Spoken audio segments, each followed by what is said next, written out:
I found my way to Maveith's side, leaning into him. In a harsh whisper to make myself heard over the ambient noise, I warned him. Raelia might be in Arteria. If you can talk to her privately, try to convince her not to tell the others that she was with us in the dungeon. Maveith's eyes were lively, a grin spreading on his face. He had befriended the Griffin Rider in the dungeon and missed her. At first I thought he had an interest in her as a lover, but I believe she served as his surrogate sister. Protecting her from me was penance for abandoning his own sister. Really? Raelia? His deep voice was laced with excitement. I was annoyed at his excitement and his failure to realize the implications. The displacement mage hinted at it. I nodded over at our companions. They can't know she was in the dungeon with us. I had planned to reveal my capabilities to my comrades gradually, but this would be too much too soon. Even if Castile already knew what I could do, she didn't know about the elf. Raelia won't tell them if you ask her not to, Maveith grumbled softly. Why don't you tell her not to tell them for both of us? I patted Maveith on the back, confident she would listen to Maveith more than to me. The guards were starting to call for everyone to bunch together if they didn't want to leave anything behind, whether that was luggage or a piece of their body. Benito and Blaze came near me, while Mateo grinned madly, talking with a plain-looking young woman. I guessed she was a merchant's daughter by the deep frown of the older man nearby, intently watching the interaction. Then again, maybe it was his wife. Mateo was definitely one of those men who needed the discipline of the Legion. The human guards backed away, circling their charge as the elven displacement mage started her working. From my understanding, all she was doing was setting the destination and pulling aether with the assistance of the runes running beneath our feet. The teleport felt a bit different this time. There was a momentary bout of vertigo that made me stumble, and I was not the only one. Several merchants vomited or stumbled to the ground. The elven displacement mage even fell to her knees, and I sensed something had gone very wrong. The courtyard around us felt familiar, and the mustard-uniformed guards nearby confirmed we were in Arteria. To my right, Benito whined. I feel like I just got kicked between the legs. It's not the first time, so I know what it feels like. Blaze was using his bow for support, and Maveith was helping Mateo to a seated position as he wavered on his feet. I moved to the displacement mage as her guards screened her. What happened? I asked in Elvish, trying to get her attention as she recovered. This was a bad time to ask. Her response was to vomit on the worn, rune-scribed stones, and her guards drew their weapons on me. She spat furiously to clear her mouth. Don't let anyone leave. Someone is carrying an anchor stone. The Arterian guards surrounding the courtyard trained bows on us, and others leveled spears. My group looked to me for direction, and I signaled to stand down. Like proper soldiers they did, but remained ready to defend themselves by clustering together.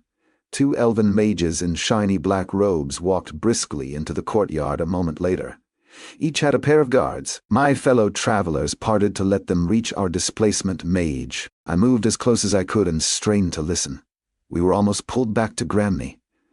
Somewhere among the travelers is an anchor stone that harmonized with the runes. I was barely able to hold the link and force us through. A black-haired mage spat on the ground, clearly angry. We will find the offender, Marilyn. Soon the mages were directing the city guards to search everyone. No one looked panicked. Most were confused or recovering from the rough teleport. I moved to stand with my companions and watched as they worked through the group. Blaze asked seriously, "Is there going to be a problem, Eric?" The guards were not aggressive, but didn't take no for an answer as they moved through the passengers. I watched before I responded to Blaze's question. No, not for us. From what I understand, the teleport almost failed because there is an anchor stone among the passengers.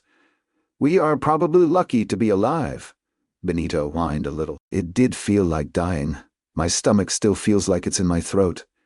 They never got to us, finding the offending object in a merchant's hand-pushed cart. One of the mages found it with a wand capped with a soft glowing green stone. 4 city guards moved in to cuff the cart's owner as he proclaimed his innocence. The middle-aged human was defensive as they cornered him. I didn't know. It was among crates of curiosities I purchased in Jizid Muria. 2 guards hauled away the merchant's cart, but inspections didn't stop there. Mateo was the first of our number to be inspected, and he did not like it. He was not accustomed to being a suspect after being a respected legionnaire for so long. One mage stood back while the other asked questions, starting by recording Matteo's medallion number. The mage proceeded to hold the wand over the runic sword he had claimed from the Primus. The wand's light intensified with its proximity to the weapon. It was clearly a device for detecting artifacts. Surprisingly, the mage didn't ask for the weapon, but his companion noted the weapon in his books. This was similar to our customs inspection in Sanko, except it was conducted in the open. That was all the runic equipment Matteo had, and they moved on to Blaze. Blaze was calm as the black-robed mages worked. They had him empty his pockets on a table as the device responded to something on his hip. Blaze complied, and the mage quickly pulled out the pink hair ring from the pile. The wand-wielding mage inspected the artifact for much too long for my liking before putting it back with the other things. The relief work was beautiful, depicting an elven hunting party pursuing elk. He also took an interest in Blaze's sword, a blade forged by the Silurian runic smiths. When it was drawn, the highly reflective steel caught the attention of the merchants and guards. The Silurian artifact was just as much a piece of art as it was a weapon. Handing the blade back respectfully, the mage moved on to Benito. Benito was all smiles as he was inspected, enjoying the attention. The only artifact on his person was his sword, and Benito was upset when all the mage did was log its existence. Benito's blade was a runic weapon most likely forged by the hands of men. Maveth only had to show his adventurer's medallion. They didn't confirm if he had added any new runic equipment. My turn went just as fast, but the inspector looked at me dubiously after recording my medallion number. With the inspection completed, we were allowed to leave the courtyard and enter the city. The walkway was lined with local guards in their mustard uniforms. I didn't know if this was normal, or due to the issue we had with our teleport. Exiting into the street, the others were gawking at the architecture and all the different elves. That was fortunate, as they didn't notice the young elven woman among the throng leaning against a building across the street. Raelia was barely recognizable in a long green dress with a tasteful silver chain. Her hair was pulled back, highlighting her sharp facial features. Her clean appearance added beauty to her youthful elven face. We made eye contact, and I could see the corner of her mouth rise into either a smile or a smirk. I didn't see a griffin, so maybe the egg had not been viable, as it should have hatched by now. Or perhaps griffins were not allowed to roam in the city. "Let's get to the Adventurers Guild," I announced to everyone with some forced excitement. "We can tour the city later. Maveth, why don't you get us lunch?" Maveth was already beaming and anxious to go to Raelia. I ushered my companions away, Matteo and Benito in a deep conversation comparing elven women to human women. The shock on Raelia's face as I ignored her and walked away was memorable, and I suspected I would hear about it later. I escorted Blaze, Matteo, and Benito to the Adventurers' Hall and got us a few rooms. Fortunately, the local guildmaster did not show himself when I checked us in. I inquired at the desk, and a helpful elf informed me that 2 orcs were in the city, and neither was attached to a group. Blaze was browsing postings while Matteo sat at the table sipping an elven ale and conversing with 3 elves, 2 of whom were female. He only spoke Telian, so he was revealing our origins. Benito played a solitary game resembling darts, dropping them upon seeing Maveth. "Where's the food?" Benito looked crestfallen, disappointed that Maveth had failed in his assignment. "You can order something here, Benito." I handed him a silver coin. The adventurers' common room was more of a bar than an eatery, but they did have a kitchen. The coin got Benito away from us so I could talk with Maveth. "How is Raelia? How is Raelia? Will she keep our secret?" I whispered to my friend. "She is outside," he exhaled slowly. "She is not happy with you for ignoring her, but I tried to explain." I motioned for him to continue. Helplessly, he went on. "I don't think I did a very good job of it," I sighed. "Stay here and keep the others inside. I will go talk with her. Maybe sending Maveth had been a mistake." I stepped out into the street to find Raelia in her fine dress with one of the city guards behind her. I re-evaluated the young muscular elf in city colors. No, not a city guard, a bodyguard. His sharp eyes studied me like I was a villain. I approached them cautiously. "Raelia, long time no see." Confusion passed on her face at my turn of phrase. She shook her head, clearing her thoughts. "Your Elvish has improved. It no longer hurts my ears to hear you speak." Was she teasing me, or was she genuinely angry? I proceeded cautiously, as it appeared she held some sway here, judging by her dress and bodyguard. I kept my tone conversational, not playing into her provocation. I see you made it to safety. How did you end up here and not in Bartaradia? Raelia hesitated before answering, and her tone had hints of sorrow. I was exiled from Bartaradia. Well, I was not exactly exiled, just sent away so my failures wouldn't stain my family. I switched to addressing someone with a higher station in Elvish. Well, you do look the part, and you're quite breathtaking in your dress. It accentuates your figure nicely. Her cheeks flushed a little. I thought I had caught her off guard with the compliment and formal Elvish address. When she didn't respond immediately, I continued, "Did Maviath talk to you about my companions?" I indicated the guild hall and eyed the elf behind her. I assumed she had already reported everything from our time in the dungeon, and no one was arresting me, which was good. "That you don't want me telling them I helped you escape the dungeon?" she said teasingly, smirking. I didn't care to debate how much help she actually gave. I also wasn't going to let her have leverage over me. "If you are going to tell them, then I can always just do it myself. We are all traitors to the Empire, and can never return. I am sorry about the griffin egg. I thought changing the subject might help my case. Maybe I could interview the orcs tomorrow. We could get horses and ride out to get away from any trouble she might stir up. What about the griffin egg? Baldo is doing well and nearly 50 pounds already." Her eyes suddenly flared in annoyance. "You should have told me it was in the pack. If I hadn't checked, the cold weather would have killed him. Are you such a fool that you have no idea how to care properly for an egg?" Her teasing had turned to anger in defense of the griffin, and I could already tell she was attached to it. "Yes," I said flatly, agreeing with her rather than arguing. That left her speechless, as she had clearly expected some verbal sparring. Maybe she was even looking forward to it, judging from her disappointment. "Baldo." "That is a Tellian word. Why would you give an elven griffin a Tellian name?" Baldo meant something like a foolish man. "Wait, did she name the griffin after me? It just felt right," she finally whispered to herself. "I can't change it now. He has already imprinted the name." There was an awkward silence between us before she finally asked, "Do you want to meet Baldo? I am sure Maviath would. I did promise to find him a griffin big enough for him to ride." I was steering the conversation away from me, but her eyes looked so hurt at my words that guilt forced me to change my mind. "But I have always wondered what baby griffins look like." She latched onto my concession. "It is settled then. We are at Regent Mariah Glavian's residence. We will expect you and your entire party. I don't think my friends can handle a dinner with someone of such high standing," I said sincerely. "You would reject the invitation of a regent of Essenham?" Raelia said, grinning playfully. This elf changed her emotions from sentence to sentence. She sighed. "Fine. I promise not to tell them about our time in the dungeon together." "Why don't we just not include them?" I said, a little pleadingly. Her eyes narrowed slightly, studying me. "Maviath said they were your friends. Besides, my aunt has always wanted to talk with legionnaires." The onset of a headache signaled my growing unease as I imagined Benito and Mateo engaging in conversation with an elven regent. As I envisioned a potential disaster, Raelia turned to me and said, "One of the regent's servants will come and collect you at sunset here." With those words, she walked briskly away, the bodyguard trailing her, leaving me to consider the impending dinner.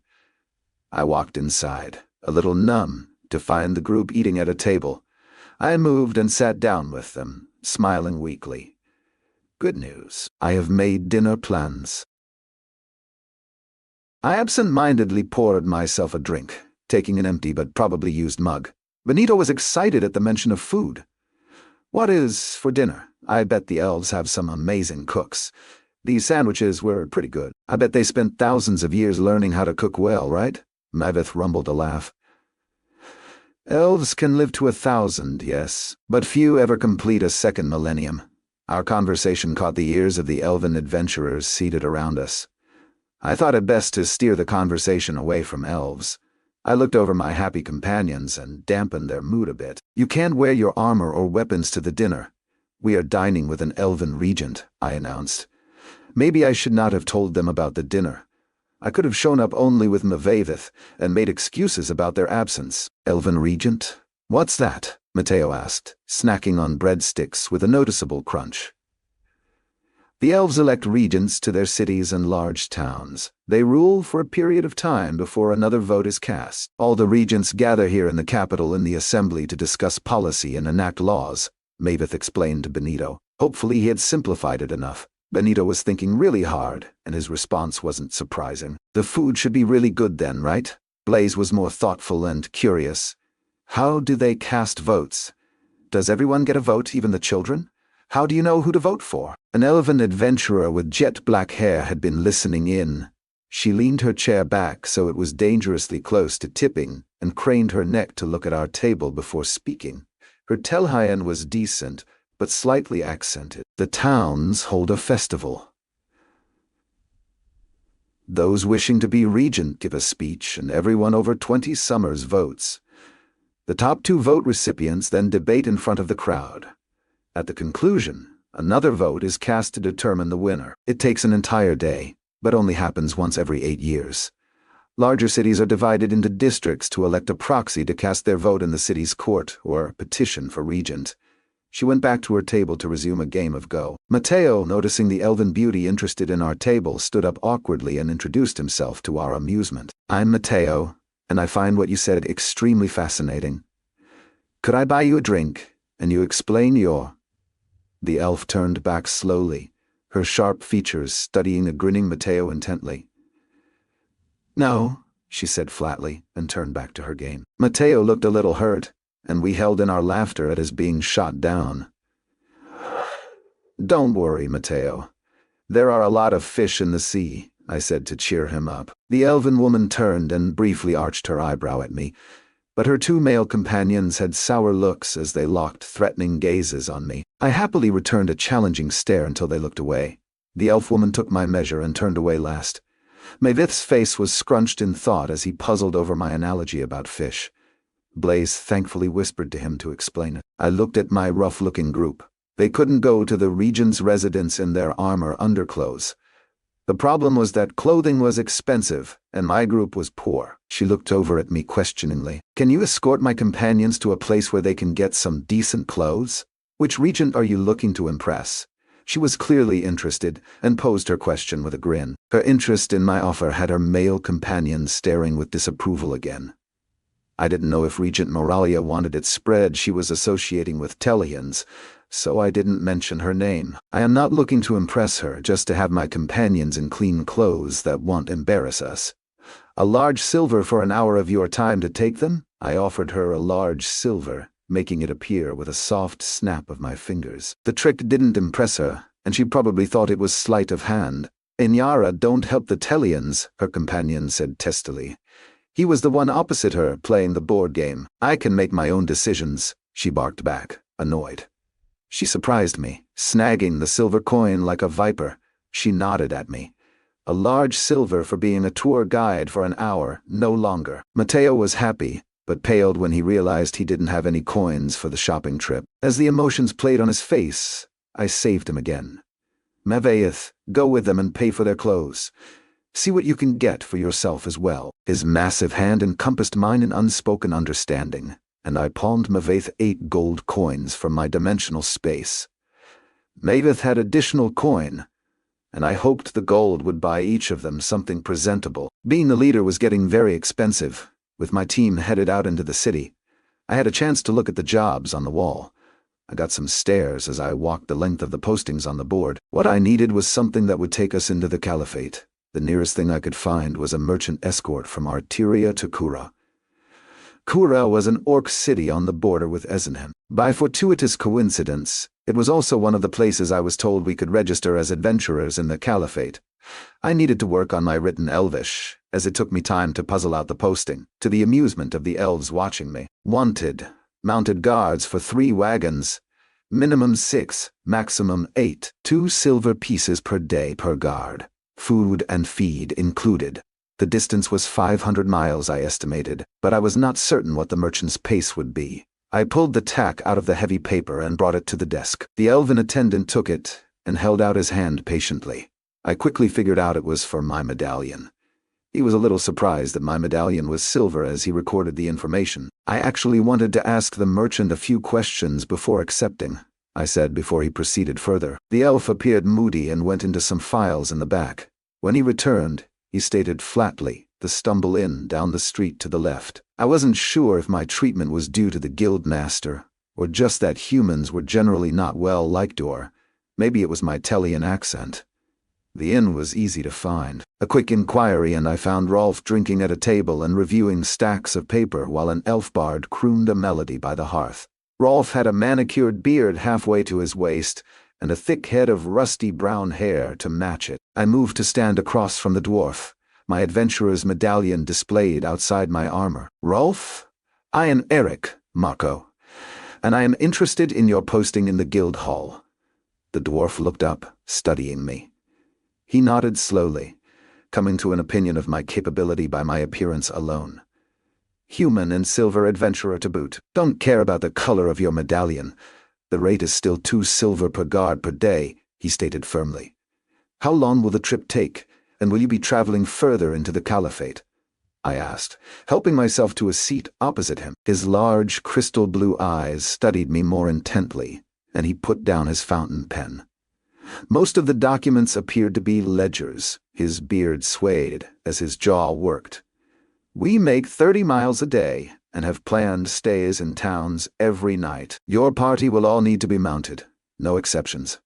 Had too many a guard who said they could walk 30 a day, and their feet always failed them. The wagons and horses will be stabled in a barn in town, and I expect at least half your men to sleep in the loft there to watch the wagons. The trip takes 20 days. Sometimes bad weather adds a day or 3, Rolf finished, and waited for my response. What dangers are typically on the road that you need guards? You also didn't say if you would venture further into the Caliphate, I said in consideration. He clasped his hands. Most trips I've had no trouble, but along this road in the last 20 years, the most serious confrontations we have had were with a forest drake, giant spiders, meddlesome sprites, and a banshee. He watched me as he listed off the dangers, and I didn't flinch. He nodded approvingly. I will not venture into orc lands. I will spend a month selling and buying from the orcs in Kura, and then return to Arteria. Usually we have a train of 2 other merchants, but this time it is just me, no bandits. Do you usually have more guards? I asked, thinking this job was a possibility. The dwarf laughed at me. Bandits in Esenham? Maybe close to one of their borders, but elves don't tolerate thieves and cutthroats. He finished his chuckle. Aye, you are right. We normally have a dozen adventurers guarding the train, but 8 is the most I can afford without denting my profits too much. My regulars took off with a caravan to the south, he added, some bitterness to his words. There are 5 of us, but I am looking for a 6th at the moment. A Goliath and 4 men, I informed him. His eyes widened. Heard there was a Goliath walking about. That is him, and he is an adventurer. I can't wait to see the beast he rides, he said, slapping the table in amusement. Yeah, me too, I added, thinking it might be hard to find a horse big enough for Maveth, and Maveth didn't even know how to ride yet. Thinking back on my own riding lessons, I knew Maveth would be in for a rough time of it. I think we can accept. If I don't find a 6th, will 5 be good enough? And when would we depart? I asked. There was always the possibility of just riding out on our own, but I wanted the appearance of true adventurers, especially before we headed into the Caliphate. 5? Are you the only silver? I nodded. With a silver and a Goliath, I could agree to that. Should charge you extra for how much I hear a Goliath can eat. His smile showed through his beard. If Maveth could keep his ring on, he was going to be surprised. 3 mornings from now. You can meet me here, Eric. We shook wrists on it, and he completed a letter of acceptance to the Adventurers Guild. I returned to the hall and spent nearly an hour filing the paperwork for accepting the posting. The funds for payment would be held by the guild and paid in the Kura Adventurers Hall when we delivered the merchant safely. When I asked what would happen to the funds if we didn't arrive or failed, the elf scoffed a little and said they would revert to the guild after a year if neither party claimed them. The others had not returned, so I left to purchase mounts. After asking around, I was finally directed outside the city. A good mile's walk brought me to a stable. I had only seen a few horses in Esenhem, so this was either going to be cheap or very expensive. A half-dozen corrals had a few horses each, and the stalls in a large building were full. A tall, lean elf woman in tight leather saw me watching the horses and approached. She had a strong scent of horse about her and was almost as tall as me. "Do you need help?" she asked in a deep, resonant voice with a businesslike tone. "Do you have a horse big enough for a Goliath?" Her eyebrows shot up in surprise at my unusual question. "A plow horse," she hedged. "No, a riding horse for the road," I returned, and her brow furrowed. "How big of a Goliath?" she asked. 7.5 feet, and maybe 350 pounds, but could be as high as 400 with gear. She slowly nodded as she thought about it. "I only have two that might work for him. A black from the Caliphate, spirited but listens well, or a painted brown from the south, a bit old but still serviceable. If you are not in a rush, I have a few that I can finish breaking over the next 2 months." "I will look at the black," I said, and I followed her into the stables. The black was huge, standing taller than Maveth.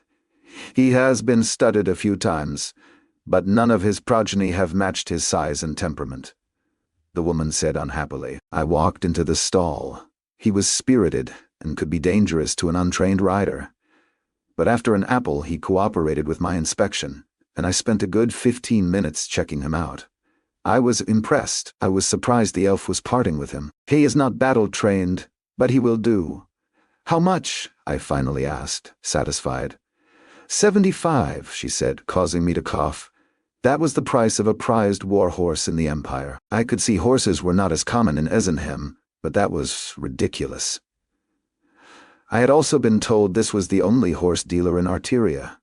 Seeing my consternation, she explained, "He is a good stud when the mare can hold him, and I hate to lose him." "How much for a good riding horse for me?" I asked, regaining my composure, still stunned by the exorbitant cost. "Between 10 and 25, she said, undeterred by my shock. "Damn, I hated being the leader," I sighed. "Show me your stock, I need 3, she beamed, and her face dimpled. She called in 2 other stable hands to help as I went through their stock. I spent 3 hours looking at over 30 horses. Their scent rubbed off on me as I worked. I was looking primarily for temperament and fitness. I was not able to afford warhorse, not that I saw any in the stables. At least I learned why horses were so costly in Esenhem. The elves did not maintain a cavalry, and horses were considered a foolish investment due to their short lifespans of about 30 years. The 3 I selected for Benito, Mateo, and Blaze were large and well-fitted, but didn't come close to the black in size and strength. I almost thought about getting Benito a pony as a joke, but then I would have had to buy him another horse later, so I shelved the idea. Haggling was not part of Esenhem culture, so I wouldn't be able to lower the cost. Still, I tried to get a little more. "Can I at least get saddles and tack thrown in?" The horsewoman looked amused, her dimples showing again. But she was looking to close the sale. "Used and refurbished.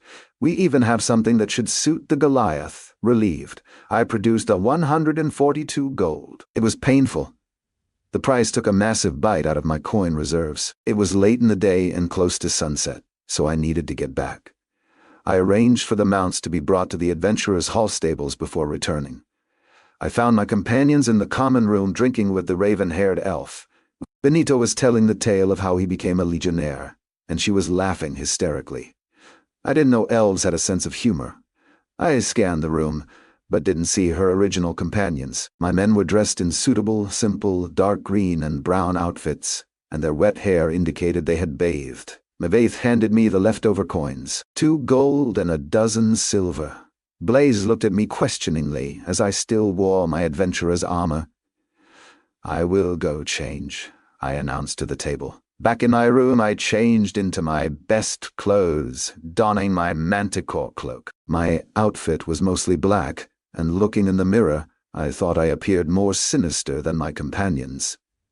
Maybe I should have joined them on their shopping trip.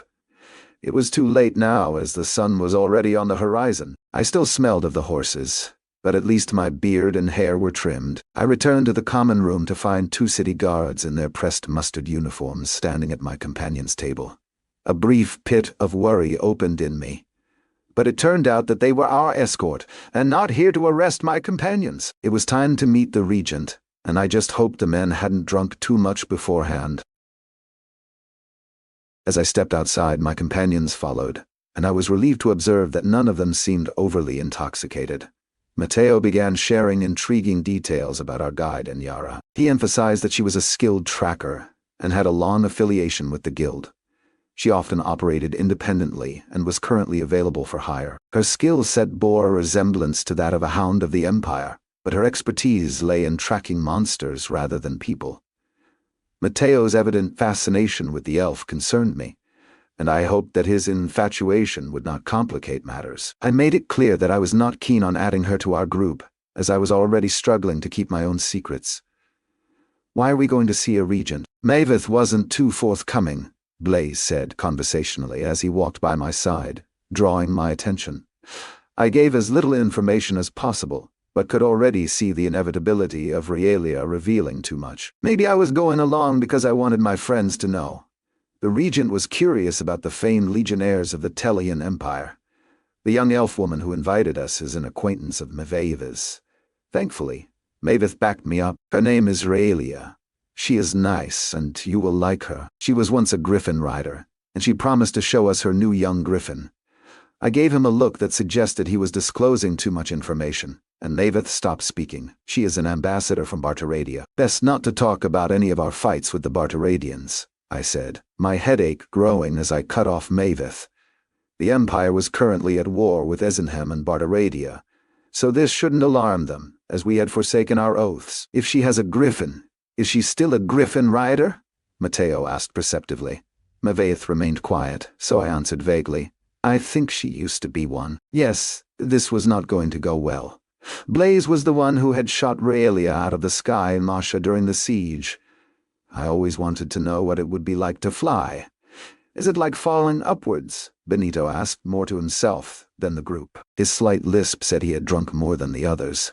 A catkin entourage passed us on our left, causing the conversation to stop. The feline men and women had large yellow eyes and wore royal purple robes with royal blue sashes. Since we were in the wealthier part of the city, I assumed they were ambassadors, perhaps even from Singa, where most of the catkin on the continent originated.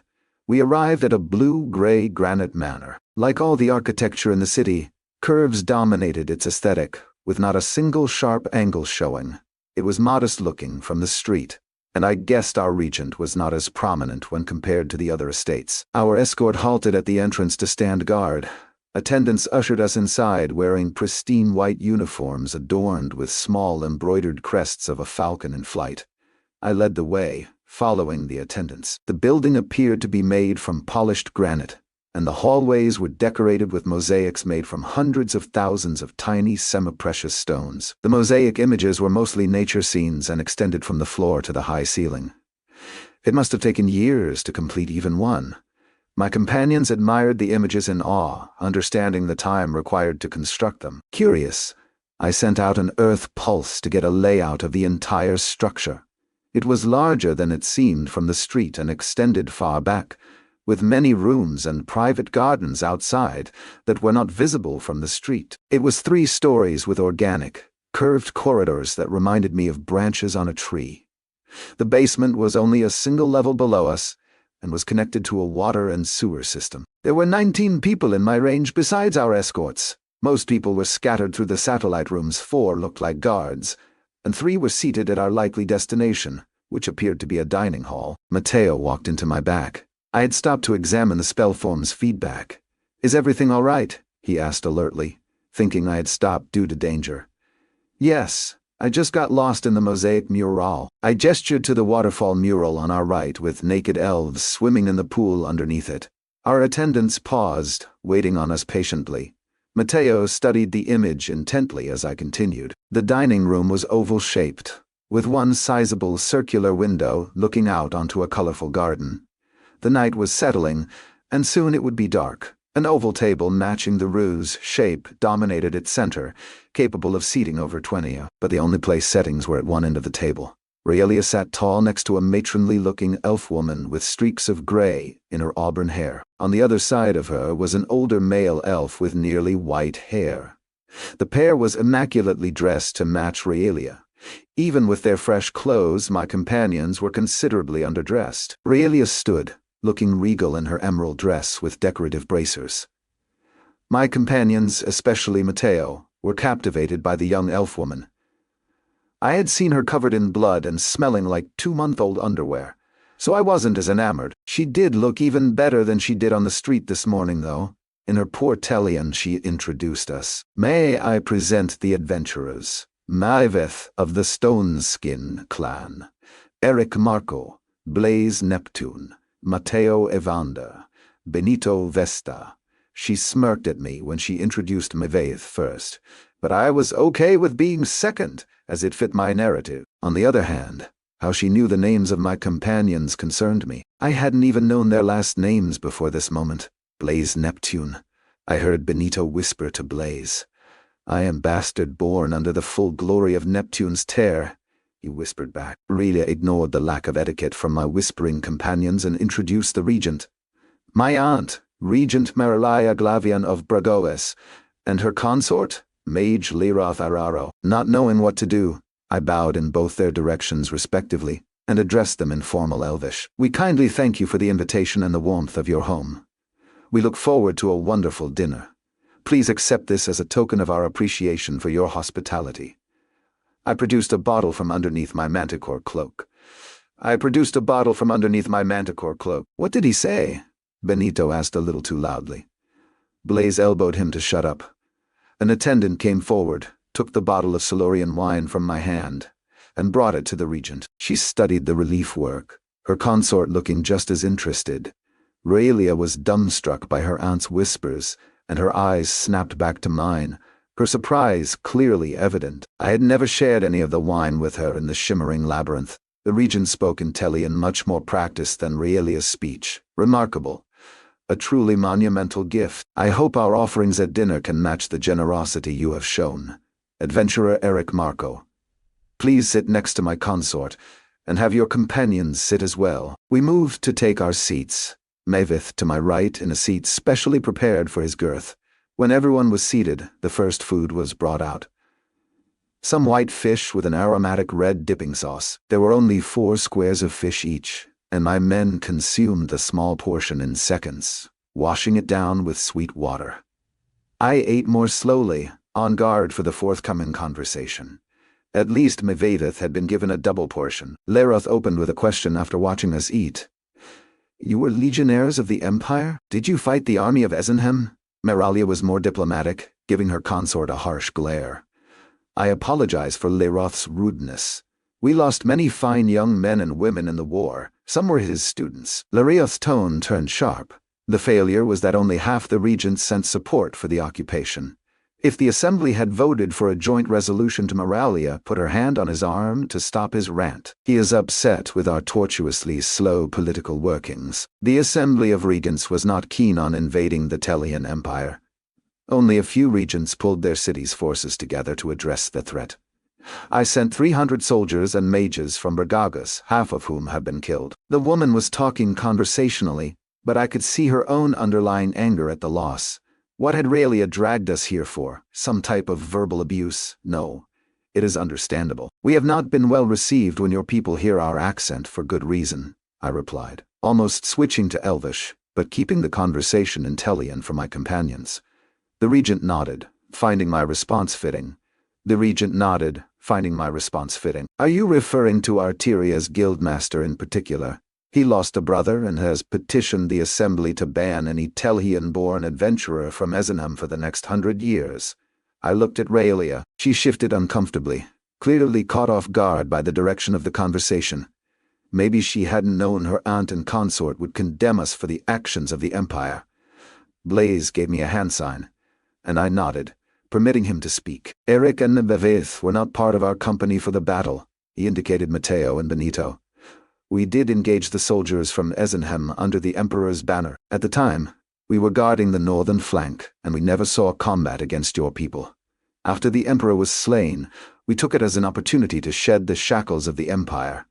Blaze was surprisingly very diplomatic. I almost expected him to reveal that it was he who had slain the Emperor, but he didn't go that far. Liroth did not look placated. His neck veins were bulging, and he clearly wanted to say more. Meralia ignored his seething and calmly asked, "Why did you become adventurers?" Benito, not realizing he shouldn't be talking, spoke. "We became adventurers because we are going to rescue Mevaeth's sister in the Bhutan Caliphate." It was not like it was a huge secret, but the entire table froze.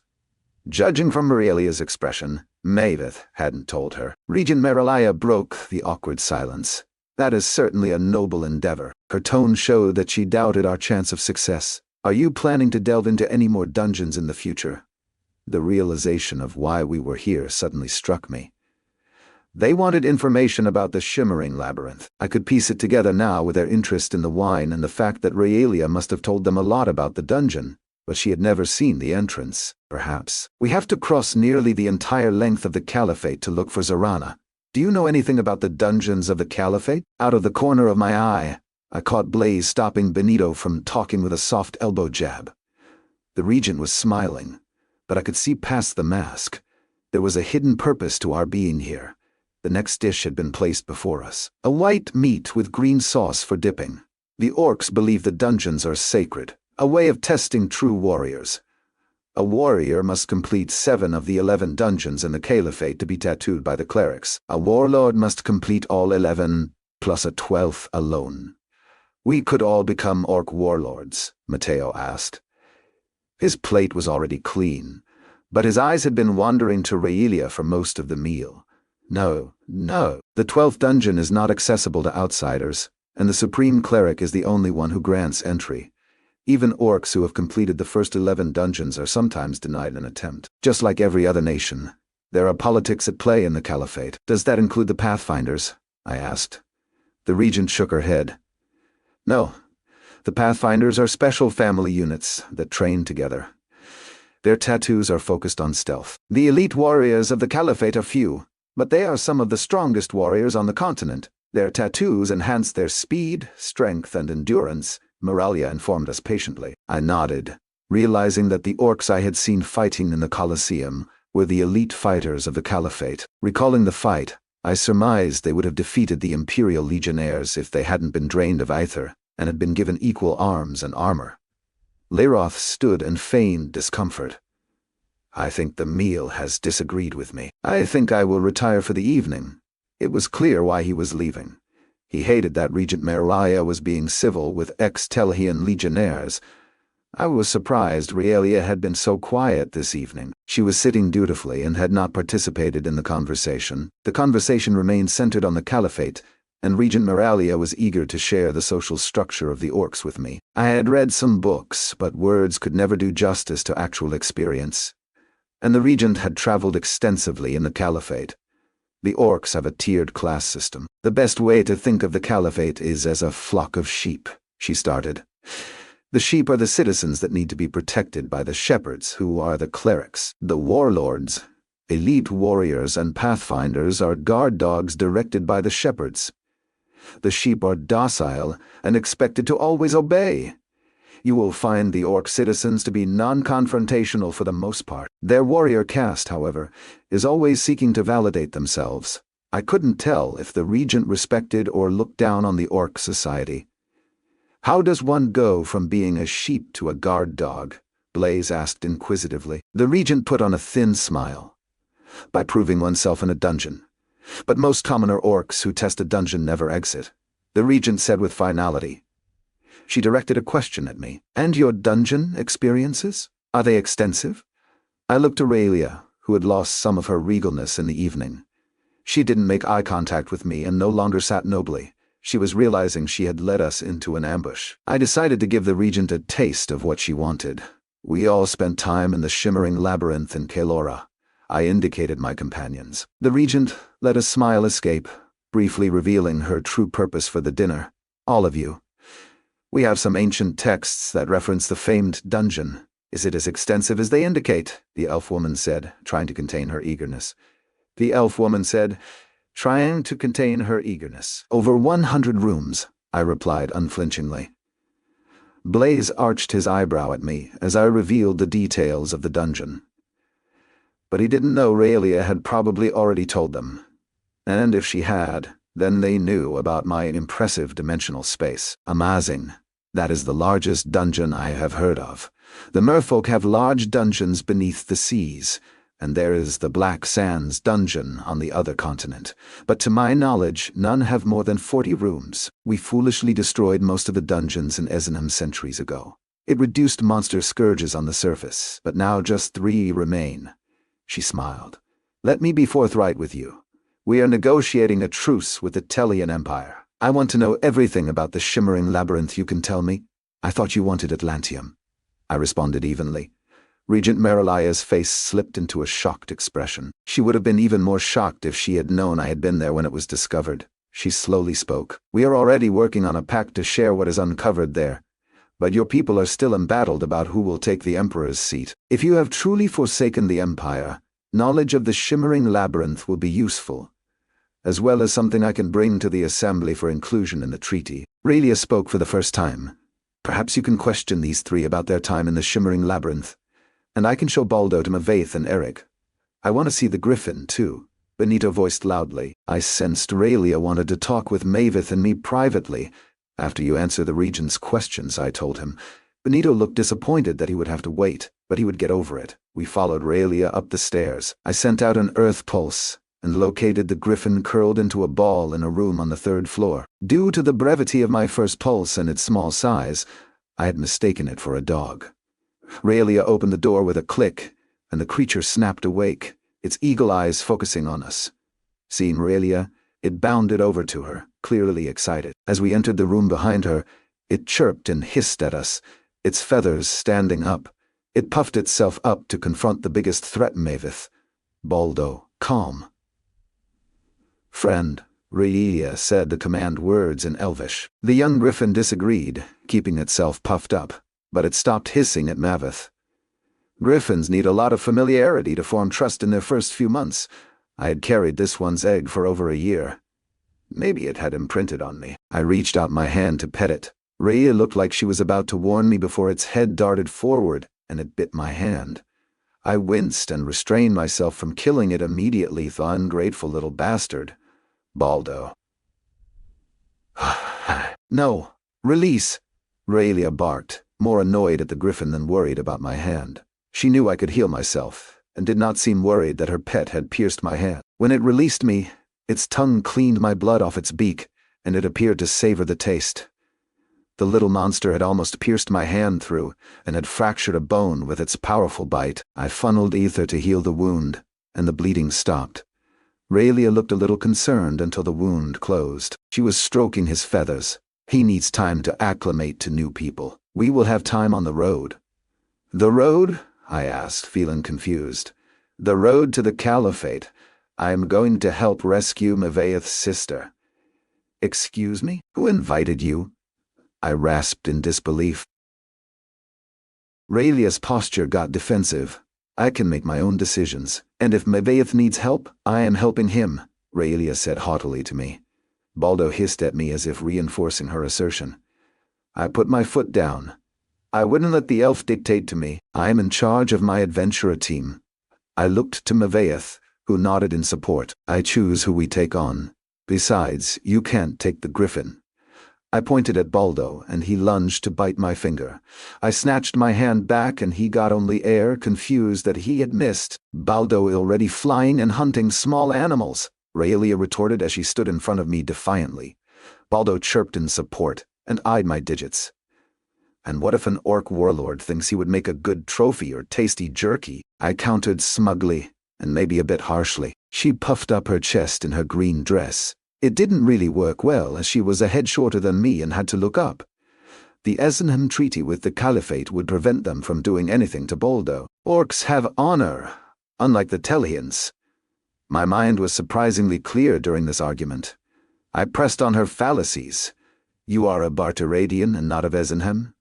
You are just an ambassador to Esenham. Relia's eyes showed her mind working as she thought up a response. Her words still came out heated, and Mavith got uncomfortable with the yelling, but did not intervene. I am an elf, and they won't know the difference. A little more conciliatorily, she continued. Besides, I am more of an ambassador in training and do not have the true support of Barteradia. I am just a pawn to bring my estranged Glavian family branch back into the fold of the Esenham greater family. Her anger evaporated as she finished, and I could see the frustration on her face. Why was I always a sucker for a pretty face in distress? I tried a new tactic to get her to change her mind and see reason. They aren't going to let you leave. They need you for that purpose. She exhaled hotly. I can't go back to Bartaradia because I am a disgrace there. He lost my griffin over Maka, and then my charge Veril. Now they are trying to blame Treleorn's disappearance on me. I played a role in all three of those things. Did the Bartaradians think Treleorn was still alive? I don't want to spend the next 2 decades under the thumb of my aunt, playing dress-up in the courts, and pretending to be interested in what everyone is saying. She had calmed considerably, and I could tell she was trying a different tactic with Mepeti. Her eyes widened, and her hands trembled slightly. Please, may I join your adventuring team? Even Baldo seemed to be mimicking her deferential disposition, no longer trying to snack on my fingers. Maveth looked over at me, and his face was easy to read. He wanted Raelia to come with us despite the danger. I tried to fuel her anger to bring it back. Could I even rely on her not to betray us? You hate Tellians. You despise me. I searched her eyes for her genuine emotions as she responded. Her eyes locked on mine. You are not Tellian. And I don't despise you, she paused. I just find you infuriating. Is there a difference? You are trying to use me to escape a life of luxury and safety, I countered. Our eyes still locked on each other, she continued. I am a skilled ranger. I can speak and read the language of the orcs. I have been schooled in their customs and traditions. I can aid Mavaith and you in your quest to find Mavaith's sister. I got an inkling that she was stretching the truth. You are not an adventurer, I hedged. But I felt myself giving in, trying to rationalize her joining us. How am I conceding so easily?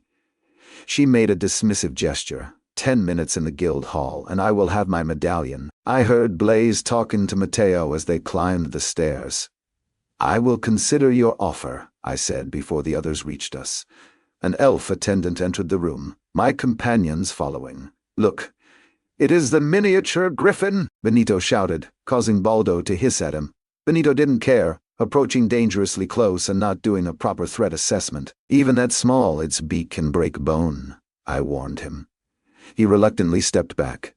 Raelia moved to protect Baldo, stroking his crown feathers to calm him as he grew antsy with all the people crowding around him. Griffins rarely take more than one rider in their lifetime. Baldo has chosen me, Raelia stated with finality. Benito looked disappointed, and I could see the griffin was overwhelmed by all the people. I produced a shred of bloody dungeon bear meat and tossed it at Baldo. He instinctively snatched it out of the air, and his beak worked the meat into a paste to swallow. I wasn't good at reading griffin body language, but I definitely think he liked it. His eyes were focused on me. Not as a snack, but as a dispenser of tasty snacks. What did you feed him? Raelia said accusingly. He is on a strict diet, Eric, she added, concerned. Dungeon bear meat. It was fresh, I said unconcernedly. Baldo clearly liked it, and his taloned feet were carrying him closer to me, looking for more. Baldo, sit, I commanded in Elvish, holding up another sliver of the meat. Baldo followed the hand holding the morsel, and I repeated the command. He sat and puffed out his chest obediently. Good, Baldo. I tossed him the meat while Raelia was processing that her griffin had just obeyed me. Abject horror on her face. Food is a powerful motivator. I noticed Blaze intently studying my and Raelia's interaction, trying to puzzle out our familiarity.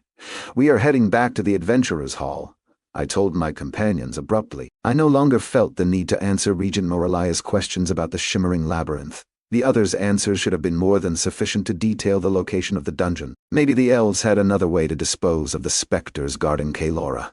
Anything that made Octavian's life more difficult was a bonus for me. As we walked, I confirmed with Blaze that the Regent had gotten what she wanted. We told her the location of the dungeon, but didn't reveal the library or how we approached through the Undercity. Is that what you wanted? You didn't leave us with instructions, Blaze said as we walked the glowstone-lit streets. I realized I had left them hanging and would need to be a better leader in the future. Yes, you did the right thing. The Adventurers Guild is already aware of the dungeon. With Essenham and Bartaradia knowing, Octavian should have a massive headache to deal with. Blaze seemed reluctant to speak for a moment but finally asked, "You said Navith knew the elf girl Raelia, but you seem to have a lot of familiarity with her as well. Why did Blaze have to be so damn observant?" Raelia and I had certainly looked at each other with familiarity during the meal. Mavith was trying to keep the secret, but by doing so was making it more obvious. Thankfully, Benito was oblivious, and Mateo was focused on every pretty woman and some not-so-pretty ones he saw. I was unsure what to tell Blaze. We were trailing the group and out of earshot.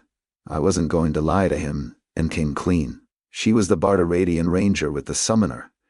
The first summoner Constantine I killed. Master Mage Sebastian attacked her with his drake and nearly killed her. Mavaith and I healed her. Blaze remained quiet while we walked, and it concerned me. "I let more than one enemy go who was in the sights of my bow," Blaze said quietly to me. I exhaled slowly. "She was the griffin rider you grounded in Maka." Seeing the shock on Blaze's face was worth telling him. "Twisted fate seems to keep putting her in my path." "How did she escape Maka?" Blaze questioned. Blaze questioned. Of course he would want to know that. I switched to one of Constantine's favorite tones he spoke with when he didn't want to talk about something any longer. "I left her for dead, but their healers got to her. It is best not to mention Masha around her. She is still bitter about losing her griffin, Moonclaw." Thankfully, Blaze nodded. Halfway back to the Adventurers' Hall, I added, "She has asked to go with us." Truthfully, I was planning to sneak out of Arteria with our merchant caravan in a few days, and not look back. Blaze didn't respond for a long time, and I thought my decision was correct. But he eventually formulated a response. "Without Constantine, we do need a good scout. I am sure with your hound training you could do the job, but it is hard to lead us and be the scout. The Bartaradian Rangers are some of the best forerunners on the continent." He did make a good point. We did need a scout for our little group. Mavith was capable but also very large. Being a good hunter was much different from being a good scout. One of the orcs I planned to interview could do the job. We arrived at the Adventurers' Hall, and I paused at the entrance, my companions doing likewise, all of us confused. Raelia was at the counter in commoner's clothes, clearly registering to become an adventurer. "How did she get here before us?" Mateo asked dumbly. I was grinding my teeth, and Blaze may have noticed. I had a strong feeling that Raelia was not going to take no for an answer. She glanced back at us with a slightly mischievous smirk on her face. "Did she just smile at me?" Mateo asked hopefully. Blaze patted Mateo on the back, holding in a laugh. "No, Mateo. I think she was declaring victory." "Victory in what?" Benito asked, a puzzled expression on his face. Blaze somehow understood I needed him to serve as the group's intermediary. He explained to the others. "I think she plans to join us and help Mavaith retrieve his sister." As we talked, I saw Raelia pointing at our group, which was still clustered near the entryway. After a discussion with the elven clerk, she sauntered up to us. "Looks like you already accepted an assignment as a merchant guard. You need to add me to the jobs registry," she said confidently, as if the matter had already been decided. I controlled my temper and looked her up and down with a stern gaze. "I don't think Baldo can carry your weight. You will have to purchase your own horse," I said flatly, and walked away. It was such a small victory after being cornered into accepting her, but I would take it. With her new bronze adventurer's medallion in hand, and an impish smile on her face, Raelia offered to buy everyone ale. "All the ale you can drink on me," she said, placing a worn gold piece on the table. I took her to the side for a moment to remind her not to tell them that she had been in the shimmering labyrinth with Mavaith and me. "It is fine that you are trying to ingratiate yourself with my companions, but you cannot tell them you fought with us in the labyrinth, at least not for a time." She gave me a look like I was an idiot, but to my annoyance she didn't confirm that she wouldn't reveal this truth. Raelia grinned.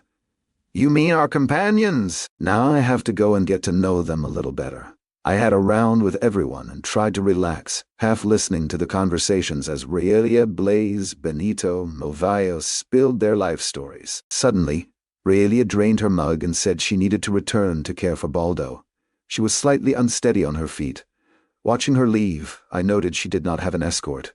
I assumed she had snuck out to join the guild. I just hoped we would not be chased down by an irate regent claiming we were abducting her ward. I excused myself as I had some nighttime duties of my own to attend to. I relaxed in my room, taking brief trips into the dreamscape to train with my companions. I was working on identifying their weaknesses to help eliminate them the next time we practiced. The manifestations of Constantine and Xavier were a great help in offering advice, and I found I missed Constantine's constant berating.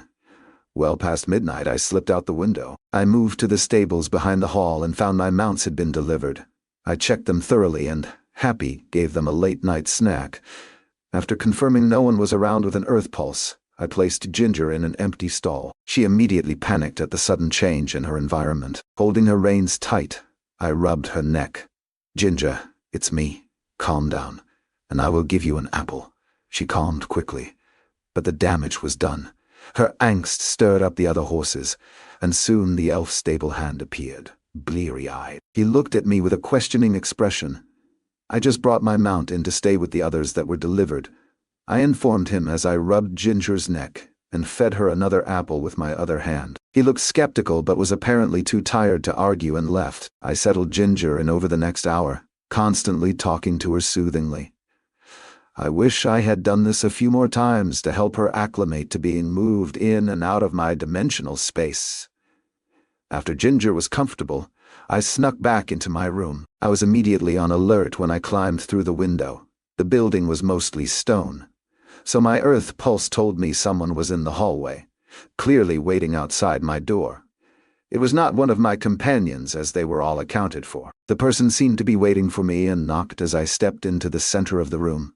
I calmed myself and opened the door. Guildmaster Jartael was standing there, clearly unhappy. His voice was gruff and abrasive. "Regent Meralia told me to apologize to you. I would have waited till morning, but apparently you were busy sneaking around the stables and climbing through your window, so I knew you were awake." He looked smug, having revealed that he had been watching me. Since I had been in the presence of powerful mages before, I could sense that this man had great depth of power. He had been spying on me, but did he see me release Ginger? No, otherwise he wouldn't have been so calm and smug. I was checking on my horses. I wanted to make sure they were delivered safely. He narrowed his eyes and grunted. From his light reaction, I was positive he had not seen me remove Ginger. He continued with a slight warning in his voice. "I am told you took a posting with Rolf Sheedings. I will be watching to make sure it is completed and that he makes it safely to Kura." He stared at me for a heartbeat before he turned on his heel and marched down the hallway. He clearly still did not like me or trust me, even with the endorsement of a regent. Good thing I would not be in his city much longer. Maybe the regent would reconsider her goodwill toward me when Raelia disappeared. No, that would create too many problems. If Raelia wanted to travel with us, her aunt would need to be told. I didn't sleep that night, sending out frequent pulses to check on the others in my mild paranoia. There was also some interesting and exciting action going on in other rooms in the guild hall. After over 40 pulses, I suddenly stopped. Someone was wandering the halls, and I thought he was trying to find the origin of the pulses.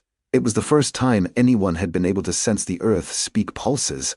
I was the first one in the common room in the morning. I had to order food for everyone from across the street, as the kitchens in the adventurers' hall were only open for lunch and dinner. I got an impressive spread for everyone, and Benito was the first to arrive. His eyes were a little bloodshot and vacant, but that didn't slow his consumption of the offerings on the table. The short man's stomach seemed bottomless. Mateo arrived with Maveth, and Blaze was last. As everyone was eating, I talked. "Your horses are in the stables. Take them out for some exercise, break in your bodies, and familiarize yourself with them. Teach Maveth how to ride, and tonight we practice in the yard out back. We leave in 2 days, as an escort for a dwarven merchant to Kura, a southern city in the Caliphate." "Will Raia be joining us for practice?" Mateo asked, too eagerly. A little annoyed, I answered him. "Maybe. I don't know. It wasn't my turn to keep track of the elf." Blaze arched his eyebrow in amusement. "Was he seeing something I wasn't? What are you going to be doing today?" Blaze asked as he slowly stacked his plate.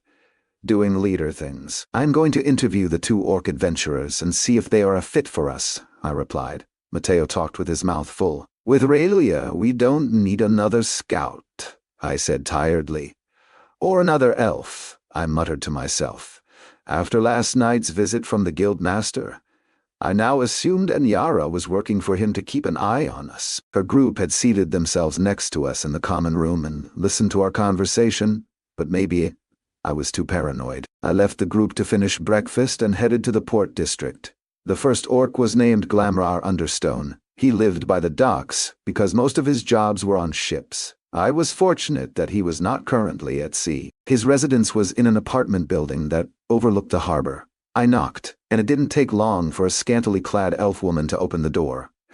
Her angular features showed amusement at my shock. "Looking for Glamrar?" she asked, grinning. I nodded like an idiot because her shift was translucent, leaving little to the imagination. She opened the door to let me in, exposing me to a musky scent and cooking bacon. Deep in the apartment, a large, bare-chested orc was cooking breakfast. He was not tattooed, but was almost 7 feet tall and thickly muscled. After explaining the mission to the brutish-looking orc, he shook his head. "No, my wife would kill me if I returned to the Caliphate for any reason." "Yes, I would," the elf woman yelled from the bedroom with levity. He pointed his cooking spatula at me. "Yes, I married an elf." He nodded good-naturedly, and I retreated out of the apartment. Why was it so hard to find an orc for my party? According to the elf clerk at the guild, the only other candidate in Arteria was a healing mage.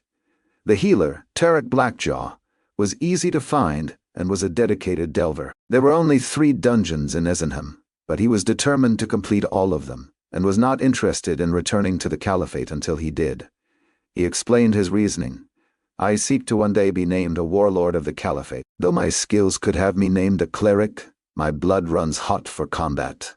When I am truly confident in my delving, I will return and claim the mantle of a warlord." He was surprisingly amiable, considering the other orcs I had met, and I found myself engrossed in a lengthy conversation with Tarek as he meticulously divulged details about the dungeons within the Caliphate. My time with him offered a rare glimpse into their culture, but recruiting him eventually proved to be a fruitless pursuit.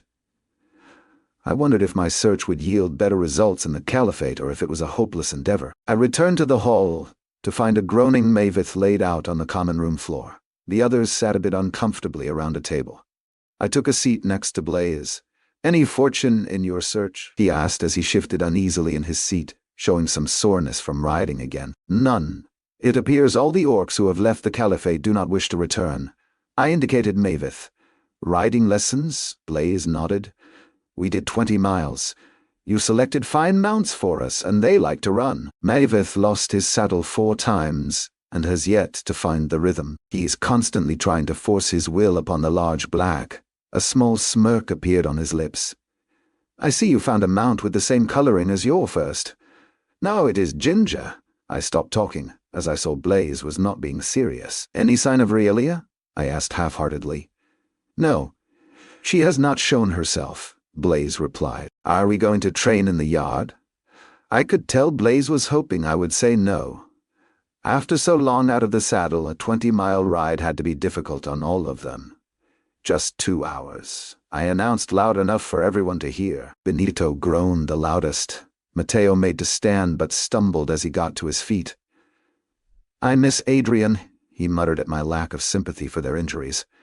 Blaze had my back. "Adrian would have you practicing for 2 hours before turning you over to Delmar to dig defenses for the camp. Eric has been paying your way since we left and got you a fine mount." I gave Blaze a slight nod of thanks. In my mollifying command voice, I addressed the group. "We need to work on our communication. Being such a small band, teamwork is paramount in a fight. Blaze, you are going to have to put down your bow for a while and swing your sword." Blaze joined the others in a mock groan at my betrayal after he supported me. During the extended session, I served more as an instructor. I was using what I learned in the dreamscape to ferret out their weaknesses and help them improve. Our tactics were simple. Maveth, for all his size and strength, would still best serve as a ranged threat with Blaze. Mateo and I would serve as our front line, with the speedy Benito filling in on the flanks as needed.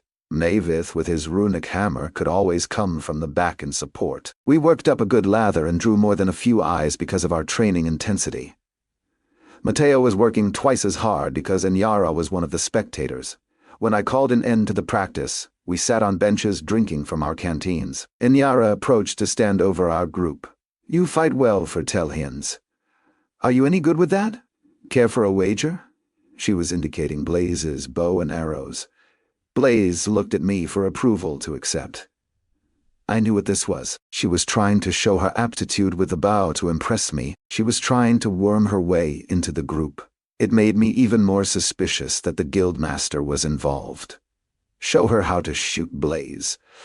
I tossed an apple to Blaze, who deftly caught it. He nodded and took a bite, masking his discomfort as he stood. After swinging a sword and holding a shield for the last 2 hours, he was at a significant disadvantage in the contest. The contest drew considerable attention from the elven adventurers, and bets were being placed. Benito fought past his soreness to be part of the betting action. He sought Maveth to back his wagers, as he had almost no coin. He should have evaluated Blaze more closely before placing his bets on him, as Blaze had difficulty stringing his bow. Blaze placed his apple core at the furthest distance the training yard allowed, 50 paces. He raised his bow, aimed, and lowered it 3 times before releasing it. He was trying to find that feeling he told me about, maybe some type of clairvoyant spell form. The arrow crossed the distance, knocking off the apple core sitting atop the archery target. He got appreciative nods from the spectators and a uncomfortable fist pump from Benito. Inyara frowned slightly, not expecting Blaze's success or maybe the small target. She walked to the apple core, which had been split in 2. "What's going on?" a familiar voice to my side asked. I hadn't noticed Rueli arrive. "A contest of archery skill," I replied without looking at her. "Did you receive permission from your aunt to join us?"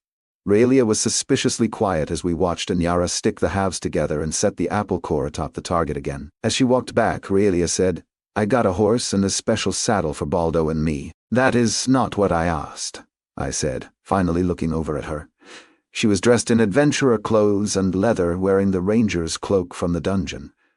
It looked like a normal cloak, but I knew better. With it, she would be an excellent scout for us. She can't stop me. I am an adult. Her petulant tone almost made me laugh. Realizing how she sounded, she spoke more confidently. "Yes, she is aware I plan to leave her household. Will it cause me trouble?" I asked seriously as Inyara took aim. She didn't take nearly as long as Blaze before she released her arrow. Her arrow thudded into the target, an inch below the apple core. The impact was enough to knock the apple core off. A groan of dismay and despair echoed through the elves. Benito cheered madly as he tried to figure out who owed him coin. "No, Regent Meralia will not interfere." After a pause, she added, "She's not happy with me, though, and I expect she will be informing my parents and brother back in Bartaradia that I am running off with some Tellians." Raelia's brother was a general in their army. I almost asked if he was still alive, but instead, I accepted her word that we would be unmolested when we left. "We'll leave the morning after next. Be outside the hall an hour before sunrise." "Where is Baldo now?" I asked. "In my room upstairs," she informed me, relieved. She must have thought her position with us was not guaranteed.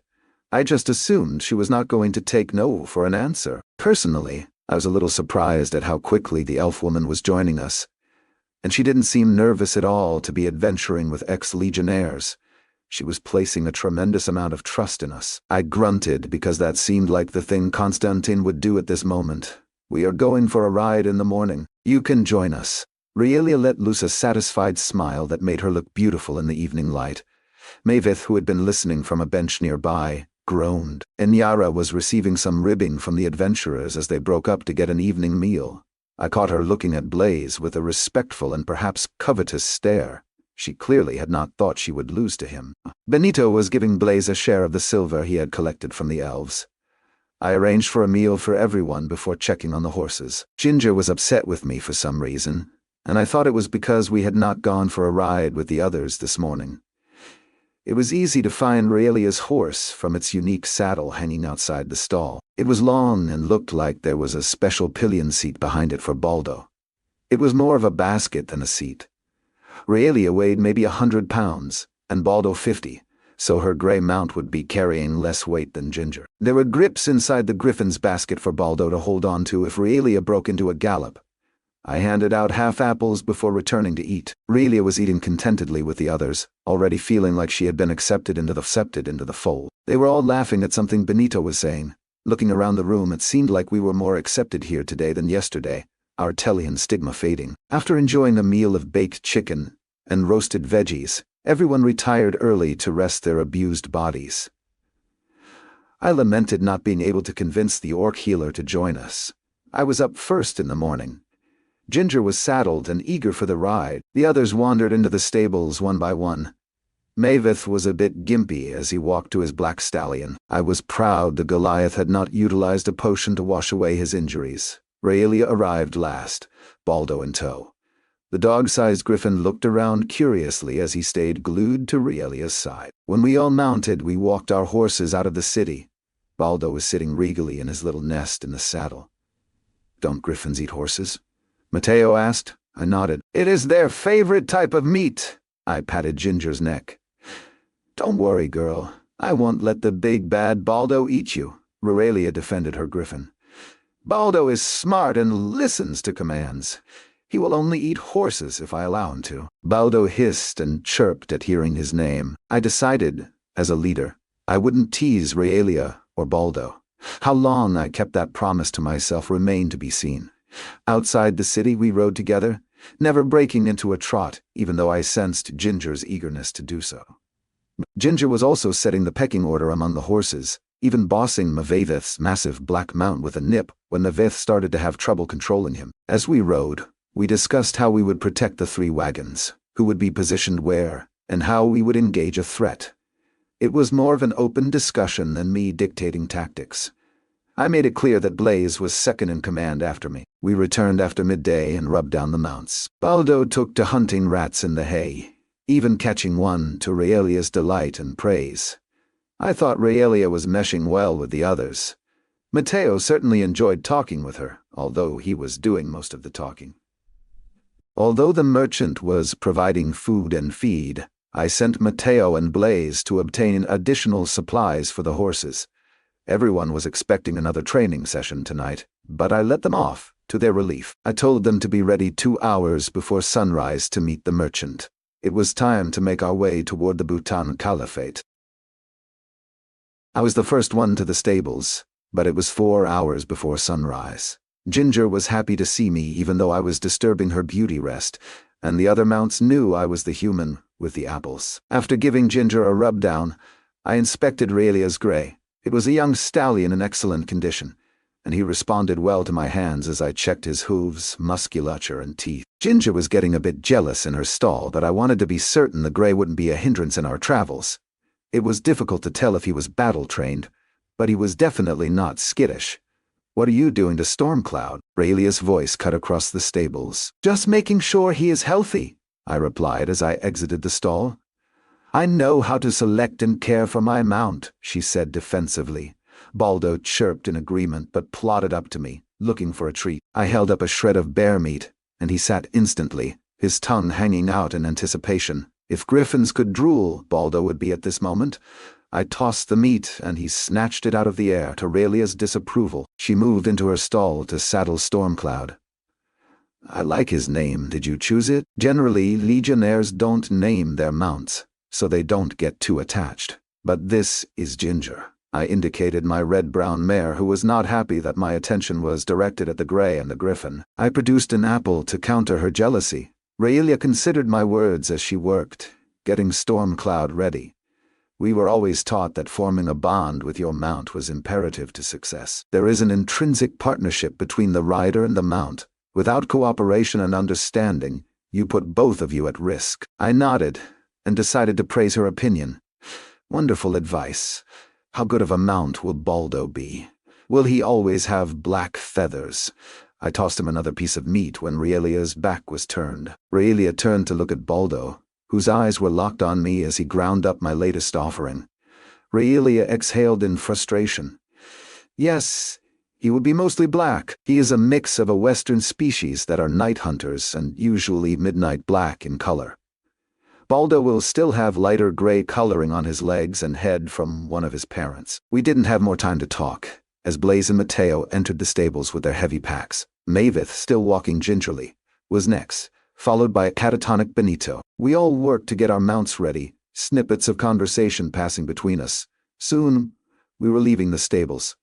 I noticed the guildmaster standing on a small balcony, watching us leave. If I could read his mind, I bet I would hear, "Good riddance." Although we were early, Rolf Sheetings had all 3 of his wagons lined up in the street, each with a pair of stout ponies. My brother is late, but he will be guiding the 3rd.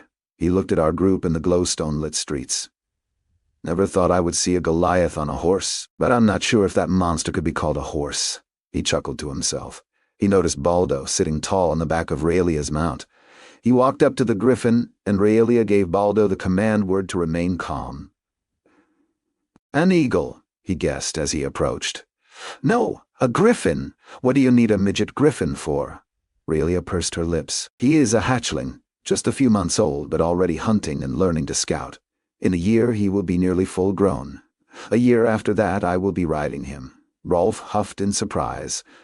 "Well, I'll not be paying extra for him. Feeding the Goliath and his mount is going to be painful enough. Hopefully, your feathered scout can supply his own dinner." Rolf turned away from Raelia's indignant expression and went to finish his preparations. As soon as Rolf's brother arrived, we were out of the city and heading north. There was no need to send a scout ahead, as there was an elven village on the road, or within sight of the road every few miles. Unlike the Empire, maybe that had to do with the elves being so long-lived. I'd had a pair of us lead, and a pair of us trail the wagons.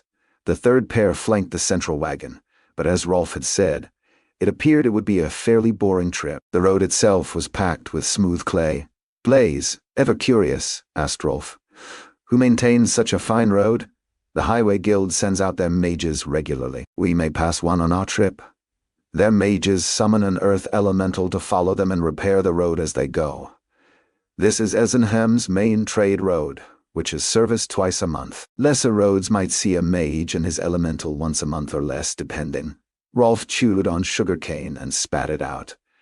"It is one of the reasons I settled in Esenham. It is safe and has the best roads on the continent, making travel much faster. Telhian roads are paved," Blaze noted. Rolf spat some more chewed sugarcane. "Dwarves are not welcome in the Empire, and besides, after the Tellians built their portals, I heard a lot of the roads went into disrepair," he responded bitterly. Blaze didn't respond, and the conversation died. I had to agree that these roads allowed the wagons to move quickly. The horses didn't even churn up the hard-packed clay as we walked. The traffic we passed on the road was mostly on foot, and horses were rare. We stopped at a small farm in late morning, and Rolf picked up some large bags of flour to add to his goods. Although we were not expected to help, I had my companions help load the flour. Rolf muttered something about not paying extra for the help, but didn't tell us to stop. Rolf paid for the farmer to feed us, and soon after, we were back on the road. I had to hide my smirk at Rolf's reaction when Nevaith only ate a quarter loaf smothered in butter and jam. I had my group rotate positions to change who we rode with. It helped the conversation avoid becoming stale. Rather than talk to Raelia when she was riding next to me, I made a game of sneaking strips of meat to Baldo. I rarely succeeded in my stealth, but it was fun to try. "Baldo, hunt," Raelia ordered, finally exasperated with my efforts. Baldo looked at me, but Raelia chastised the griffin. "Baldo, hunt," she said more forcefully. The griffin took to the air in a whoosh. Raelia eyed me, took a deep breath, and patiently explained, "I am trying to teach him to hunt on his own. If you overfeed him, he will have no motivation to hunt." Her patient explanation made me feel slightly guilty for interfering with his training. While we waited for Baldo to return, I asked a question to satisfy my curiosity. "Aren't you afraid he might fly off or be attacked by something more dangerous?" Griffins bond to their parents on hatching and typically do not leave the nest until around 9 months. During those first 9 months, the trainer substitutes for the parent, having the griffin rely on them for survival and teaching them. If Baldo encountered a dangerous predator, he would return to me for protection. She held a small fireball in her palm to reinforce that she was ready to protect her griffin. Benito's surprised voice rang behind us. "The elf girl is a mage, too!" Raelia spun in her saddle and barked at Benito. "I am not a girl. I am 47 summers." Benito cringed as the micro-fireball in her hand tripled in size, and she looked ready to throw it. Calm down, Raelia. They have never had elf companions before. Also, Benito hit his head a few too many times while growing up. I advised her. The fireball vanished. This time, she was the guilty one for overreacting. Baldo returned, clutching a fat raccoon in his talons. His landing startled the horse teams pulling the wagons, causing Rolf to curse and wrestle with them to calm them.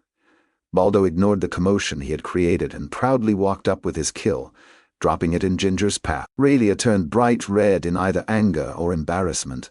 I chose to defuse the situation. It is dungeon bear meat, I told her. He appears to really like it. I pulled out a wet bag filled with strips I had cut and handed it to her. She looked at the bag, and then at me as I turned to ride with Mateo, sending Benito to ride next to Raelia. My hope was that she would apologize to him. Being a leader is difficult when you are trying to incorporate such varied temperaments. Still, I admitted to myself that having Raelia's mage abilities and knowledge with us was a boon. Soon, Baldo was back in the saddle with Raelia feeding him from the bag I had given her and talking to Benito. They were too far ahead of us to hear the conversation, but Raelia was smiling at something Benito was saying as he talked with his hands as much as his mouth. Mateo was talking to me about how it was funny that Raelia was older than his mother, yet she looked younger than his sister. I just let him talk and nodded along. We reached our destination early, which gave us plenty of daylight to settle into the large merchant's barn. Half my team had to remain in the loft of the barn for security. The massive barn had room for over 20 wagons, and Rolf's wagons joined the 7 wagons already here. I learned that these merchant barns were standard along the roads of Essenham and free to use. I could see why merchants preferred to trade in Essenham, although it was not required. I had my companions rub down the 6 horses pulling the wagons with ours. Rolf grumbled that he was not paying extra, but didn't object after his wife slapped him on the side of his head. I was having us do all this work not to earn extra coin, but in the hope that Rolf would give a glowing evaluation of our job. A positive review would be marked on our adventurer records, and we needed to build our reputation. Besides, the extra work we were doing was minimal compared to what legionnaires usually had to do. I chose Benito, Blaze, and Nevaeh to sleep with the wagons the first night. We encountered an issue when Baldo was not allowed in the merchant's inn. The elf proprietor didn't believe Raelia when she asserted that Baldo was trained and wouldn't soil the room. This would probably be a regular occurrence, so it looked like Raelia and Baldo would stay with the wagons for the next 3 weeks. Maveth and Mateo foolishly agreed to stay with them each time, leaving the rooms for Benito, Blaze, and myself. Maveth had been abnormally quiet due to his pain from riding, stoically holding back his groans. When I had learned to ride, I had been less manly. Even with his saddle pain, he was still in good spirits because we were getting closer to his sister. For evening weapons practice, I had everyone go through the sword forms in slow motion with weighted blades, correcting movement errors I had noted in the dreamscape. Maveth practiced a little with his hammer, but I let him off easy, seeing him masking his pain. Rolf had a few trades with the townsfolk, some selling and some buying. His margins couldn't have been that big, as I only noticed silver being exchanged. Maybe these evening stops were essential for Rolf to turn a profit on the trip. We only got a single room in the merchant's inn, 2 bunk beds with clean linens, and a privy shared with guards from other caravans. The merchants had fancier rooms and private privies. After making Blaze aware of how to wake me, I spent my early evening in the dreamscape, practicing with my companions there. I also gave Oscar a fair amount of attention in the dreamscape, realizing why I wanted the griffin to like me. I missed having a loyal companion. It was also probably why I had invested so much in Ginger. We had breakfast with the other guards in an outbuilding. The food was plentiful, but somewhat bland. Most merchants only traveled with a couple of guards, but since Rolf was heading into the Caliphate, he chose to bring more. From brief conversations with the young elf guards, we learned that the last 100 miles of our journey would be the most perilous. Breakfast was brief, as Rolf informed us that we needed to prepare to leave for the next leg. That was how the next 11 days went. The caravan stopped once or twice during the day, with Rolf selling or picking up goods in the smaller towns. In the larger towns with the merchant barns, we practiced in the evening with everyone's riding legs firmly restored. Maveth was slowly becoming a competent horseman. He even named his mount Nightshade and spoke to him as he would to Ginger, much to the chagrin of Blaze and Mateo. Although I kept Raelia supplied with bear meat, I still managed to find Baldo begging for more. Once, he tried nipping me to get more, and I berated him in Elvish, then turned my back on him. He crept cautiously behind me a few moments later, pressing the top of his head into my palm. He is apologizing. Gently rub his ear holes to accept it, Raelia said encouragingly. I did as she advised, and the griffin clucked softly in contentment as I found the sweet spot. They are kind of cute when they are not trying to kill you, Blaze noted with a smirk. I nodded in agreement, but what I liked most about the young griffin was that his feathers smelled like the outdoors, just like my pillow. Of course, the feathers in that pillow were from Baldo's parent, so maybe it was best to keep it hidden from him. We had settled into our travel routine as we rode into another town the evening of the 13th day on the road. The large merchant barn was close to the road, but Rolf had us hold before heading to the barn. The town square had a large commotion, and as we approached, he explained, "If there is a problem, I don't want to have stabled the horses and wagons just to have to move out later." The square was filled with elves and 2 humans from my initial appraisal. Most had common-looking sheathed blades or bows in hand.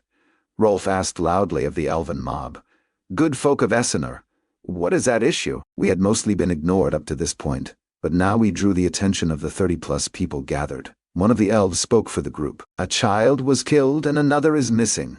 We are preparing a hunt." Rolf nodded slowly. "Do you know what monster killed them?" I slid off of Ginger as Rolf was talking to the local elves. "Our local ranger thinks it was a werewolf, and went to Nirimporti to get more rangers and adventurers to hunt it down. We are not going to wait 4 days for him to return if there is a chance Nidia's daughter is alive." It was easy to pick out the mother in the mob from the other women consoling her. I could see Blaze, Mavith, Benito, and Mateo dismounting and getting ready, sensing danger, but not understanding the conversation. We all had runic weapons and could harm the shape-changer. I didn't notice a single such weapon among these simple elven townsfolk, but there could be silvered weapons among them. Raelia was still mounted as I spoke loud enough for the community to hear. "You lack the tools and expertise to hunt such a creature. We will stable our horses and hunt your werewolf on foot. If the child lives, we will bring it back to you." The mob's hopeful eyes turned to us. From Rolf's expression, I realized that I had exceeded my authority. Rolf was not the only one in shock. Raelia was still seated on Stormcloud, looking at me strangely. The elven townsfolk began murmuring excitedly among themselves as the leader told me what happened. "This morning, the beast broke into the house. We think her brother tried to protect her, and the werewolf killed him and took her. She was hauled away screaming before dawn. By the time our men had roused, her screams were fading into the woods." I frowned, as it was just a few hours to sunset. The werewolf had nearly a half-day head start. I considered taking Ginger for faster pursuit, but I needed to use my Earthspeak spell form, so it would be better if she remained behind. Finally, Rolf regained himself and reminded me, "You are contracted to me." I chewed on my response for a moment. Maybe my hound training had taken over a bit, or maybe it was the young elf girl who was in trouble. A pack of hounds could hunt a single werewolf. Werewolves were usually solitary creatures, but not always. Still, I had a lot of confidence in my skills. "Do I have your permission to hunt the werewolf? What are your chances?" Rolf asked, stroking his beard thoughtfully. I could tell he was feeling the pressure from the townsfolk. I had given them hope, and he didn't want to snatch it away. "Of killing the beast? 100% if I can catch it. Of saving the child." Hearn's lessons on werewolves were extensive, and I had also read about them in the dreamscape. I spoke more quietly. "Depends if it took her to infect or as a meal. Werewolves are intelligent creatures. It can hunt plenty of food in the wild, so it doesn't need to hunt people and draw attention to itself. I am guessing it plans to infect her and use her as a mate eventually. Lycanthropy becomes permanent after 30 days. And once it does, it cannot be cured by any means." Rolf looked a bit uncomfortable as he wrestled under the gaze of the townsfolk. There was a hopefulness in their eyes. "That confident?" he said skeptically. A bit exasperated, he consented. "I can wait a day in town, but in case you do not come back, you need to leave at least 2 of your companions behind so I can finish my trip." Blaze had a questioning look on his face as we had been speaking in Elvish. I switched to Telian to address my companions. A werewolf took a child just before dawn. I am going to hunt it alone. You are all staying here. Harpy's tits, Eric. We are going with you, Mateo said angrily, resting his hand on his sword. Mavith's face clouded as well. You can't stop us from coming with you? No. You will all stay here and go with Rolf if I don't return in time. We have an obligation to him, and also to Mavith. Besides, I am the only one here immune to the effects of lycanthropy, I said stoically. Your healing cannot prevent the disease, Raelia snapped angrily. My protection is from a different spell form, I admitted. Her jaw didn't seem to work. She had both questions and doubt on her face and maybe some concern. Raelia, still mounted, questioned my decision. There is nothing to gain with this hunt. These people have nothing to reward you with. The child is likely dead, and werewolves are incredibly powerful adversaries. They are also highly magical creatures with strong, innate resistance. I paused. Raelia was hinting that my dimensional space might not work on the fiend. I was not worried about being bitten, as my spell form could purify my blood. I dismissed her arguments. I will be fine. Blaze approached and spoke privately with me in one last effort to sway me. Eric, is this a wise course of action? Night will fall in the next hour, and the werewolf has a sizable lead. He was trying to make me see reason, but he didn't know the extent of my abilities. I revealed another of my secrets to him. I have a spell form that allows me to see in the dark. My hound training prepared me to hunt these creatures. I am the one with the advantage here. But if I don't return, finish escorting Rolf and help Mavith find his sister. I patted him on the shoulder. I nearly decided to hand out a few things from my dimensional space, but that would send the message that I doubted myself. I handed Ginger's reins and a bag of apples for her to Mavith. I should go with you, Mavith said. But I shook my head. Mateo offered me the Primus's blade in its sheath. Eric, do you want to exchange blades? I think the stronger the runic blade, the more effective they are against werewolves. No need, my friend. I have Boris' dungeon blade. I walked past him. Baldo, not understanding I was leaving, hopped after me, chirping for bear meat. Raelia called him back and whispered something in Elvish under her breath that sounded like, "You cannot convince a fool to stray from his desired path." It was loud enough for me to hear. I followed the town leader to the house the werewolf had attacked. The window had been torn away, and claw marks gouged the hardwood. Through the window I could see dried pools of blood where the brother must have been killed. Studying the ground, I easily found the clawed prints. They were massive and resembled bear tracks more than wolves. Wolves have 4 toes, while bears and werewolves have 5. These impressions were nearly as big as Mavith's. Did anyone see the werewolf? I asked my guide. The elf shook his head, confused. No, our ranger was certain it was a werewolf, and he has 3 centuries of experience. I scowled and stood. That was a jab at my short-lived human race. If it is a werewolf, it is likely an alpha, I confirmed. That is what Ranger Tegan said. Most likely an alpha. It was why he went to seek help. Will you not attempt it then? The elf asked, distressed and fidgety. I will still go, I noted, and started to walk toward the woods. When I reached the edge of the woods, I sent out my first earth pulse and began to jog. There were 3 types of werewolves. The most common were the infected. They were men and women infected with the lycanthropy disease. These werewolves could appear as normal people, but could transform into monstrous humanoid wolves, greatly enhancing their speed and strength. The second type of werewolf was the true werewolf, which was what I was expecting to face. This creature's natural form was a large humanoid wolf. They could transform into a large wolf at will, but would never pass for human. They were more feral than the infected, but still highly intelligent. The third and most dangerous type were alphas. Alphas were larger, stronger, and faster than normal true werewolves. They were similar to dire creatures, who were mutated from ether saturation. I had fought dire boars and a dire owlbear in the shimmering labyrinth, but I would have no idea how dangerous this foe was until I faced him. As I distanced myself from the town, I switched my blade to the Mage. Being struck by this weapon should prevent the creature from transforming, but that was more of an educated guess. I left the sword sheathed on my hip as I increased my pace. By the next heartbeat, the black spear was in my hand. It was my strongest weapon and would give me greater range than the werewolf's claws. Disturbingly, the trail was relatively easy to follow. I expected more caution from an intelligent creature. 4 miles from the town, my fears were assuaged. The trail completely disappeared. The sun was setting, and the shadows were extending. The clouds above indicated that it would be a dark night. It took a few earth pulses to find the trail again. The werewolf had climbed a tree, swung to a few others, and then resumed running on rocks. His heavy mass had disturbed the rocks and let me pick up his trail again.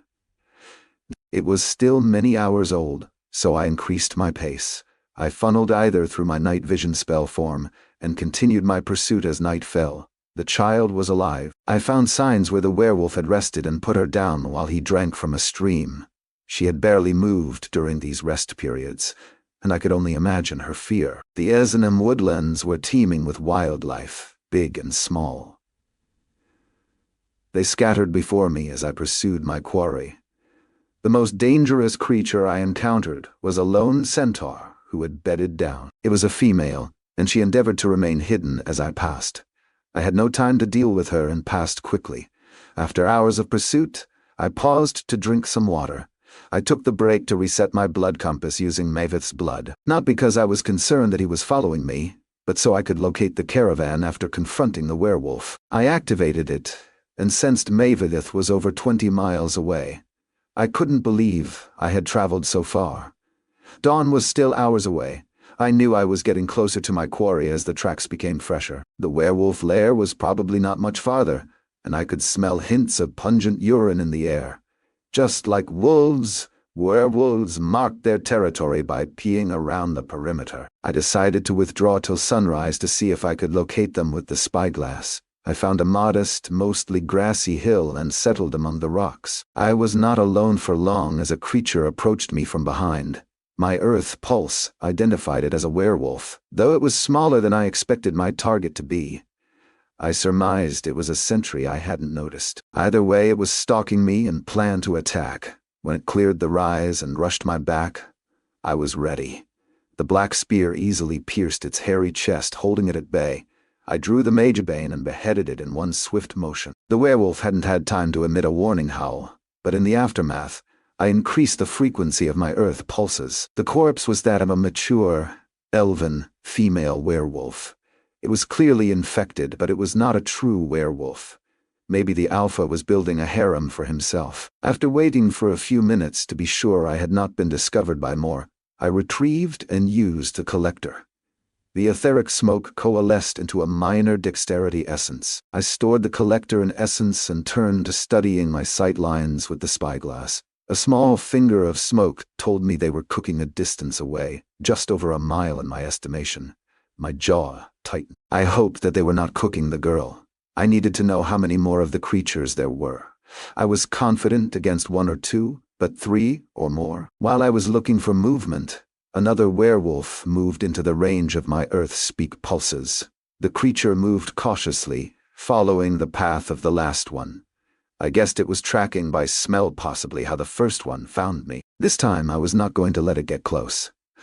I moved to engage before it crested the rise, swinging the black spear in a tight arc. The werewolf was more agile than I had predicted, and it leaped back out of range, emitting a warning howl as it did so. Others quickly returned the call, and I cursed Fortuna for abandoning me. Why had I thought it would be a good idea to hunt these creatures alone? My own foolishness was to blame for thinking there would only be one. Although the wolf avoided my first swing, it was unsuccessful the second time. I pulled the spear back and extended it in a quick thrust into its abdomen. The spear's leaf tip cut through hairy hide and muscle, and I pressed down, opening it up. Its intestines spilled onto the ground. In shock, it was unable to defend itself as I swung the spear again, this time across its throat, silencing it.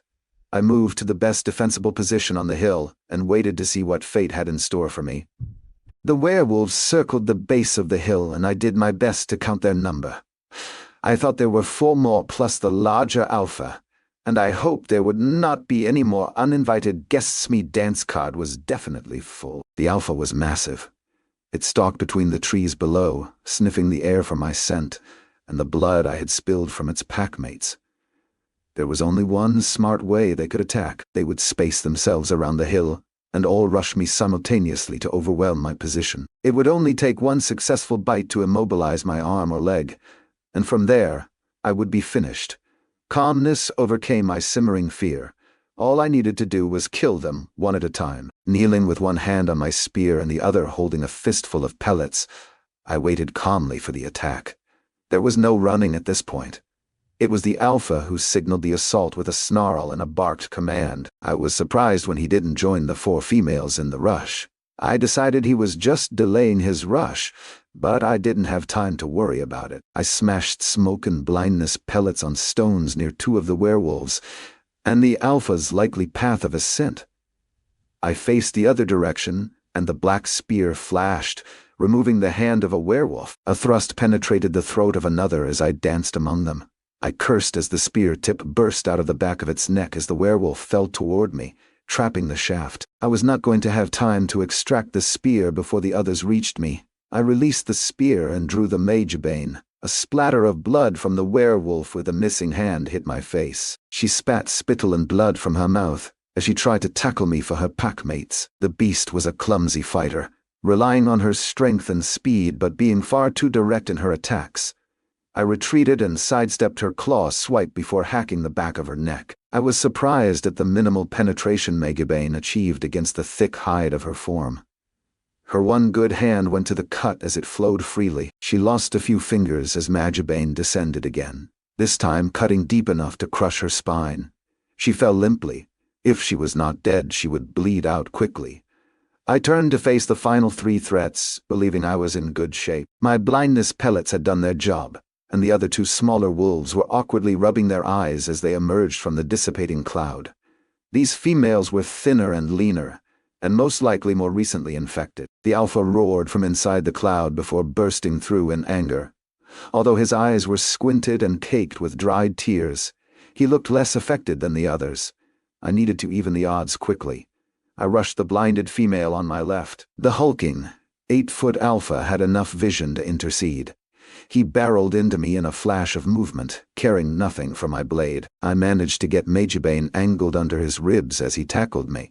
The Magibane slid easily up into his heart, but his surprising willingness to give up his life meant that his arms wrapped around me. He took my forearm in his jaws as he tried to take me with him in his death throes. We crashed to the ground, his mass forcing the air out of my lungs as he landed on top of me. I fought to hold him at bay. The Earthdrake runic bracers were holding up under his powerful jaws, but his neck was jerking my arm hard as his saliva sprayed over me. I was pinned to the ground and ready to remove the alpha's head when something bit into my leg and yanked hard. The alpha would die shortly, so I redirected my dimensional space to the one using my leg as a chew toy. I removed a portion of its head, killing it instantly, but bottoming out my ether. The alpha was weakened enough that I was able to roll him, switching to the top position. Magibane was buried deep in the alpha's chest, the hilt covered in hot, slick blood. I grabbed the hilt and yanked on it, doing more damage until the alpha finally seemed to concede its life. I wrenched my arm out of its slackened jaws and stood, looking for the last werewolf. It was fleeing, stumbling blindly down the hill. There was damage to my shoulder, forearm, and shin. I hobbled to retrieve the black spear and fumbled for a Pathfinder healing potion in my belt. My hands were coated in blood, and I consumed as much blood as potion. The werewolf blood actually made the foul potion more bearable to drink. Soothing relief flooded my injuries as it worked, and I made to pursue the last werewolf. I caught her before she made it halfway back to the camp. She appeared to be moving by smell and not sight. She hadn't been aware of my approach from behind, and in 2 quick slashes I severed her spine and then removed her head. My adrenaline from the fight was still surging, as I didn't know if there were more enemies. I climbed back up the hill to take in the carnage. The soil was soaked with blood, some of it mine. The female werewolves were mangy-looking creatures in their current forms. I thought only the alpha was a true werewolf, with a denser pelt and a massive, menacing, fanged maw. I retrieved the Magibane from the alpha's chest and let my ether recover as my heart settled. First, I used an earth pulse to ensure no others were coming. Then, as I recovered either, I fully healed my injuries. I knew I had been infected, and my Purify self-spell form showed me the foreign infection propagating in my blood. It was more difficult to remove than a normal disease, taking more ether and focus, but I slowly eradicated its presence inside me. At least I would not be howling at the next full moon. When I felt mostly whole and pure again, I looked around. It was time to harvest what I could and see if the elf child was still alive. I hoped all this effort was not for nothing. While I worked, I pulsed Earth speak regularly to ensure I had no more unwanted guests. The first thing I did was collect essences from the corpses. The Alpha yielded an apex essence of aether resistance, while 4 of the remaining 5 she-wolves yielded lesser essences. 2 of the females had been pregnant, and they yielded empathy and perception essences. The other one yielded a minor essence of strength. I felt no guilt, as those babes would have been true-blood werewolves. Flies were already starting to lay eggs in the bodies. I was soaked in blood, so the flies found me a viable target as well. I considered walking to a stream to remove as much blood as possible, but thought to wait until after I confirmed the elf child was alive. I might have another fight ahead of me. Before leaving the hill, I cut the heads off all the bodies and stacked them together. Werewolves wouldn't regenerate like trolls, but it just felt like a smart move. That Alpha's willingness to impale itself on my sword worried me. I wasn't sure if I should return with all the heads as proof of my kills. Raelia had said there wasn't a reward from the village, but maybe the guild would pay me for my efforts. All the werewolves had been nearly naked, so there was nothing to loot. Their camp, however, might have something worth scavenging. It was midday, and the sun's heat was quickly drying my blood-soaked clothes into a crusty mess. I circled around and approached the werewolf camp from the far side. My earth pulses informed me there were only 2 small persons, probably children, in one of the 3 lean-to shelters.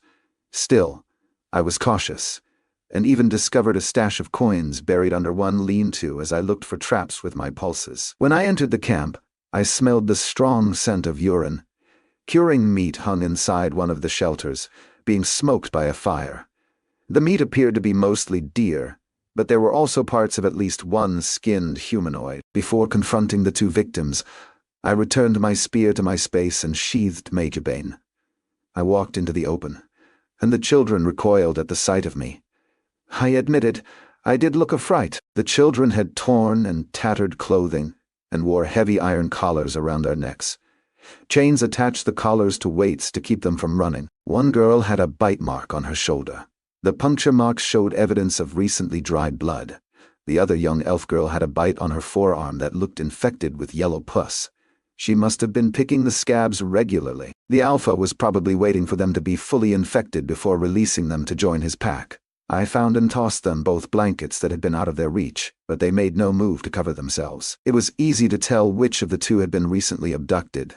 One of the girls was filthy with tangled brown hair, while the other child was still relatively clean with hair that was straight and shiny. The werewolf and the others are dead, I told them in Elvish. They barely reacted, clearly petrified and wary.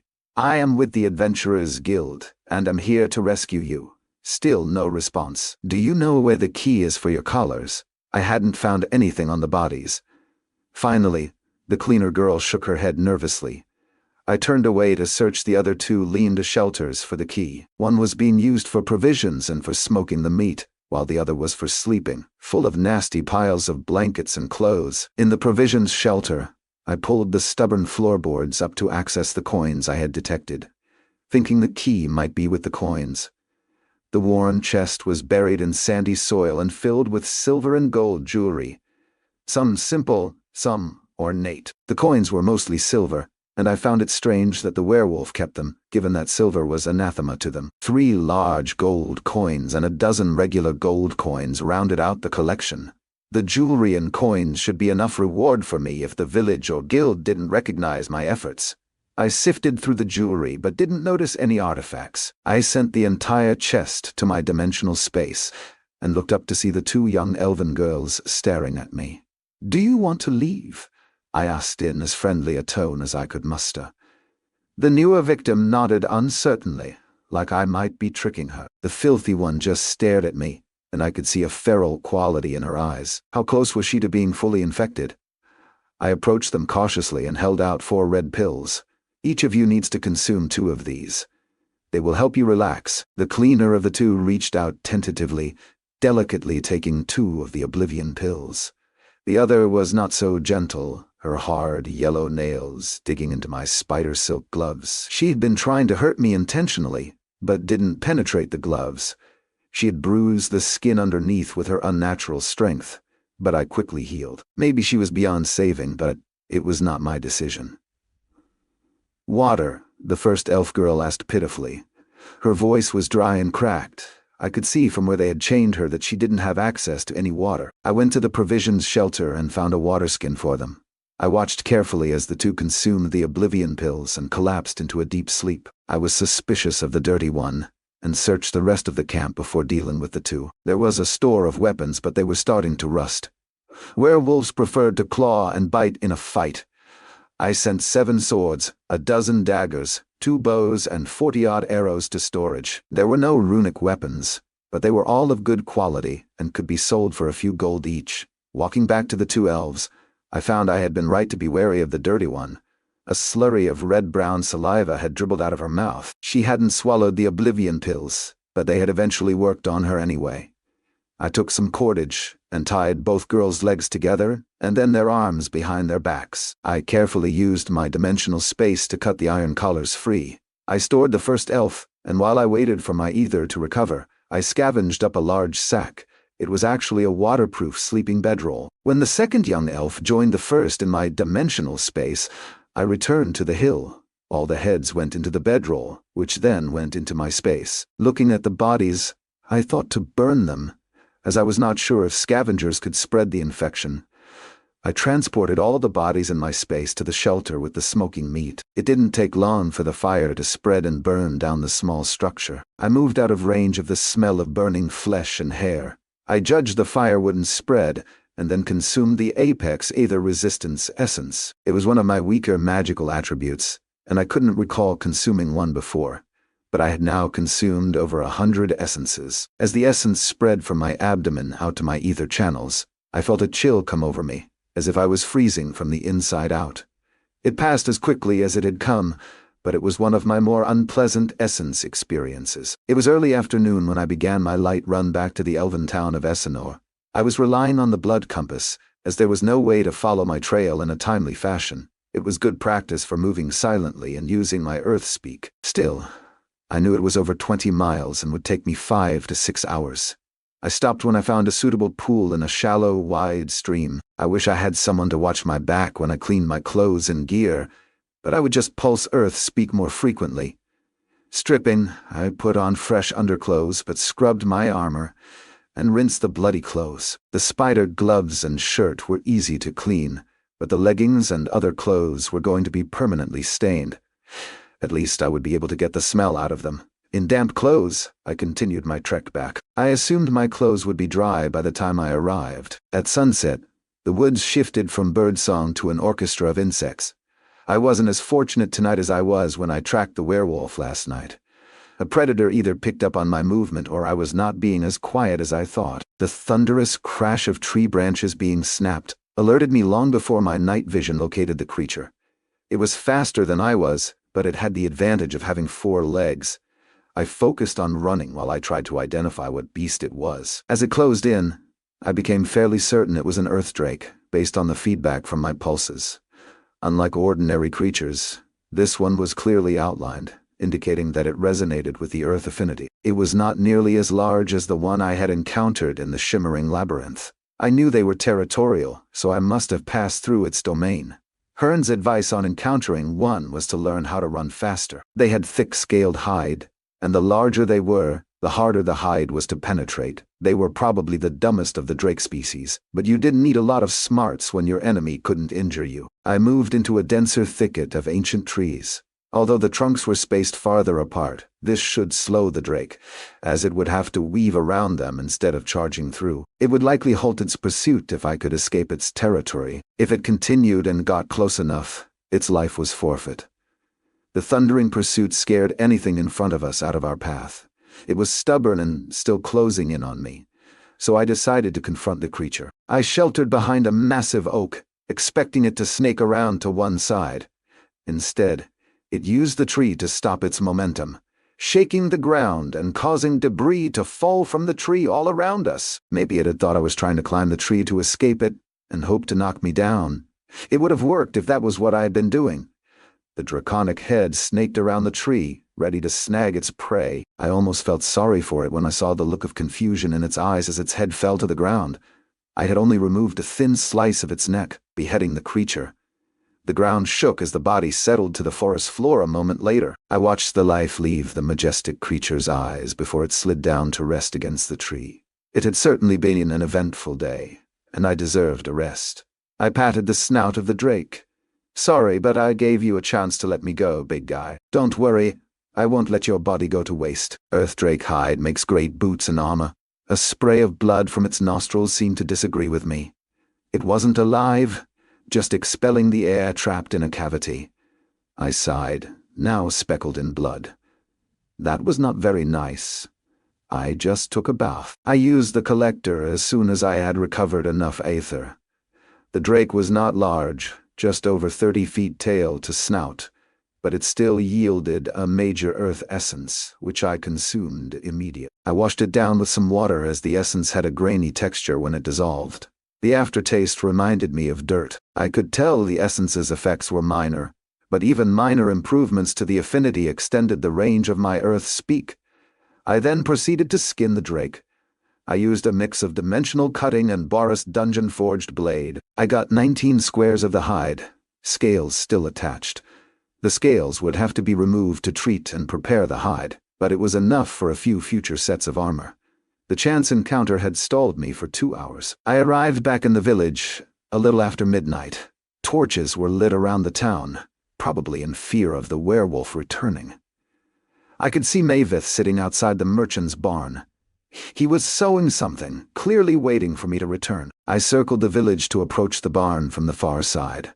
There were torches here as well, but no sentries that I could detect. I placed the 2 elven children and the bag of heads on the ground. I started thinking I should only turn in the alpha's head, appearing to have carried the large sack, and the 2 girls might appear conspicuous. The horses stirred in the barn. I guessed it was the smell of drake blood on me. Benito opened the door, glowstone in one hand, sword in the other. Mateo and Blaze followed behind him, but relaxed at seeing me standing there. Raelia and Baldo stirred atop the roof, gawking at me. They must have been sleeping, but had she been waiting for me up there? Baldo chirped, confused, his nostrils flaring at the unfamiliar bloody scents in the air. Mavith walked around the barn, grinning as he noticed me. Blaze was the first to speak. "Is that your blood or the werewolf's blood?" "Let's go with the werewolf's blood." I huffed a chuckle. I pointed behind me. "I got a pair of kids if you want to tell the elves. Don't untie them. They are both infected, and one is feral. I think I am going to clean up."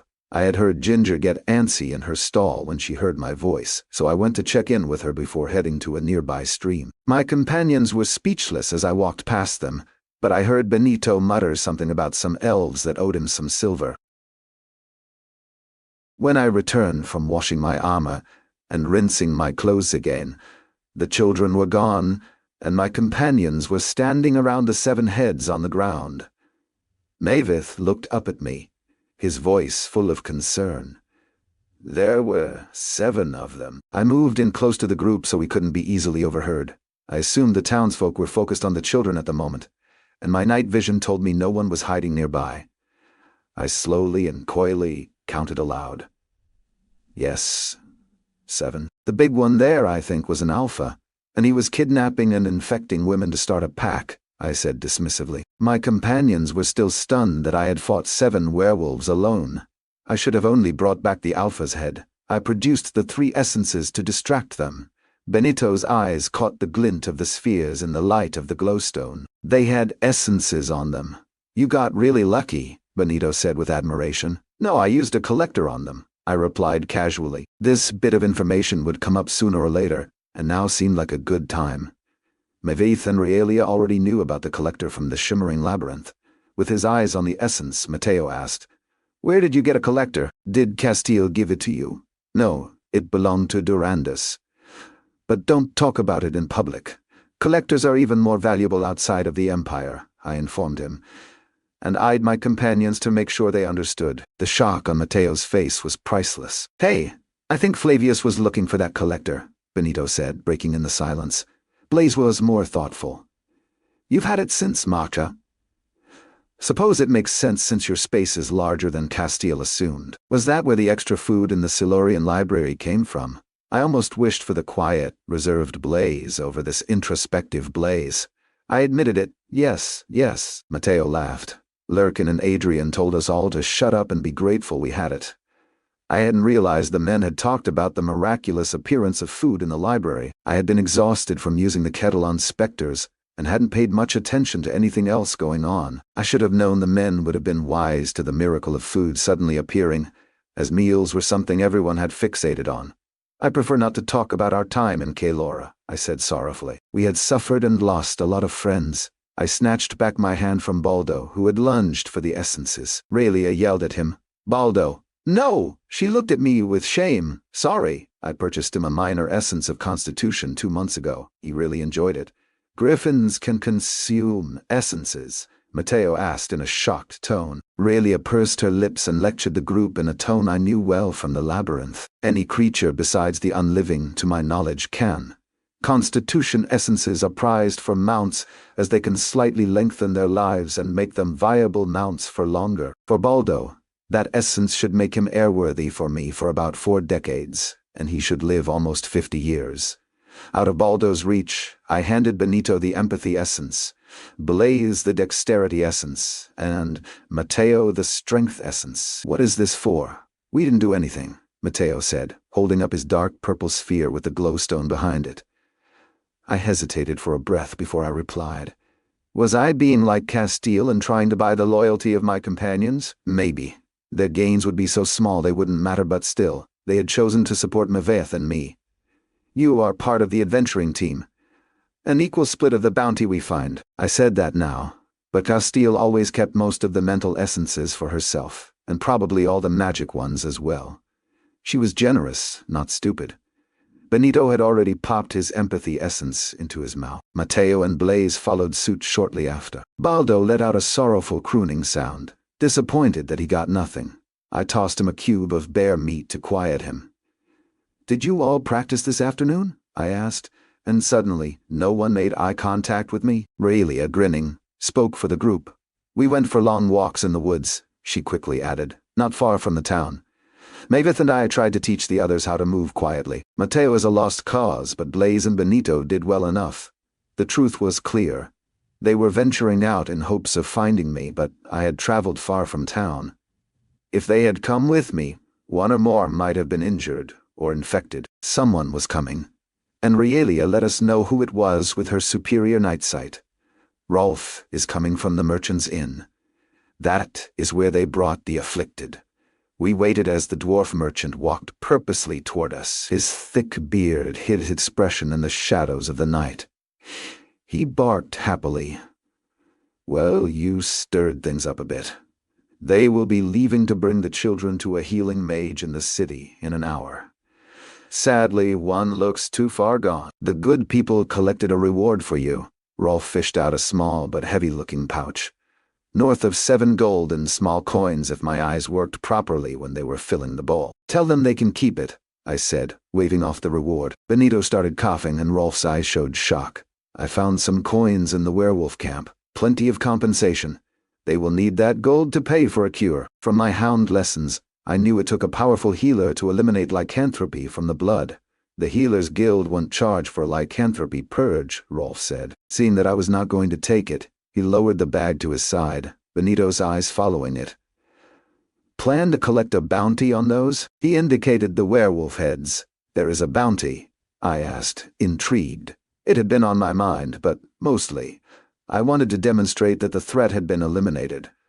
Raylia shook her head, disappointed in me. Her body language reminded me of our time in the dungeon when she had lorded her superior knowledge over me. At least now she wore a smirk.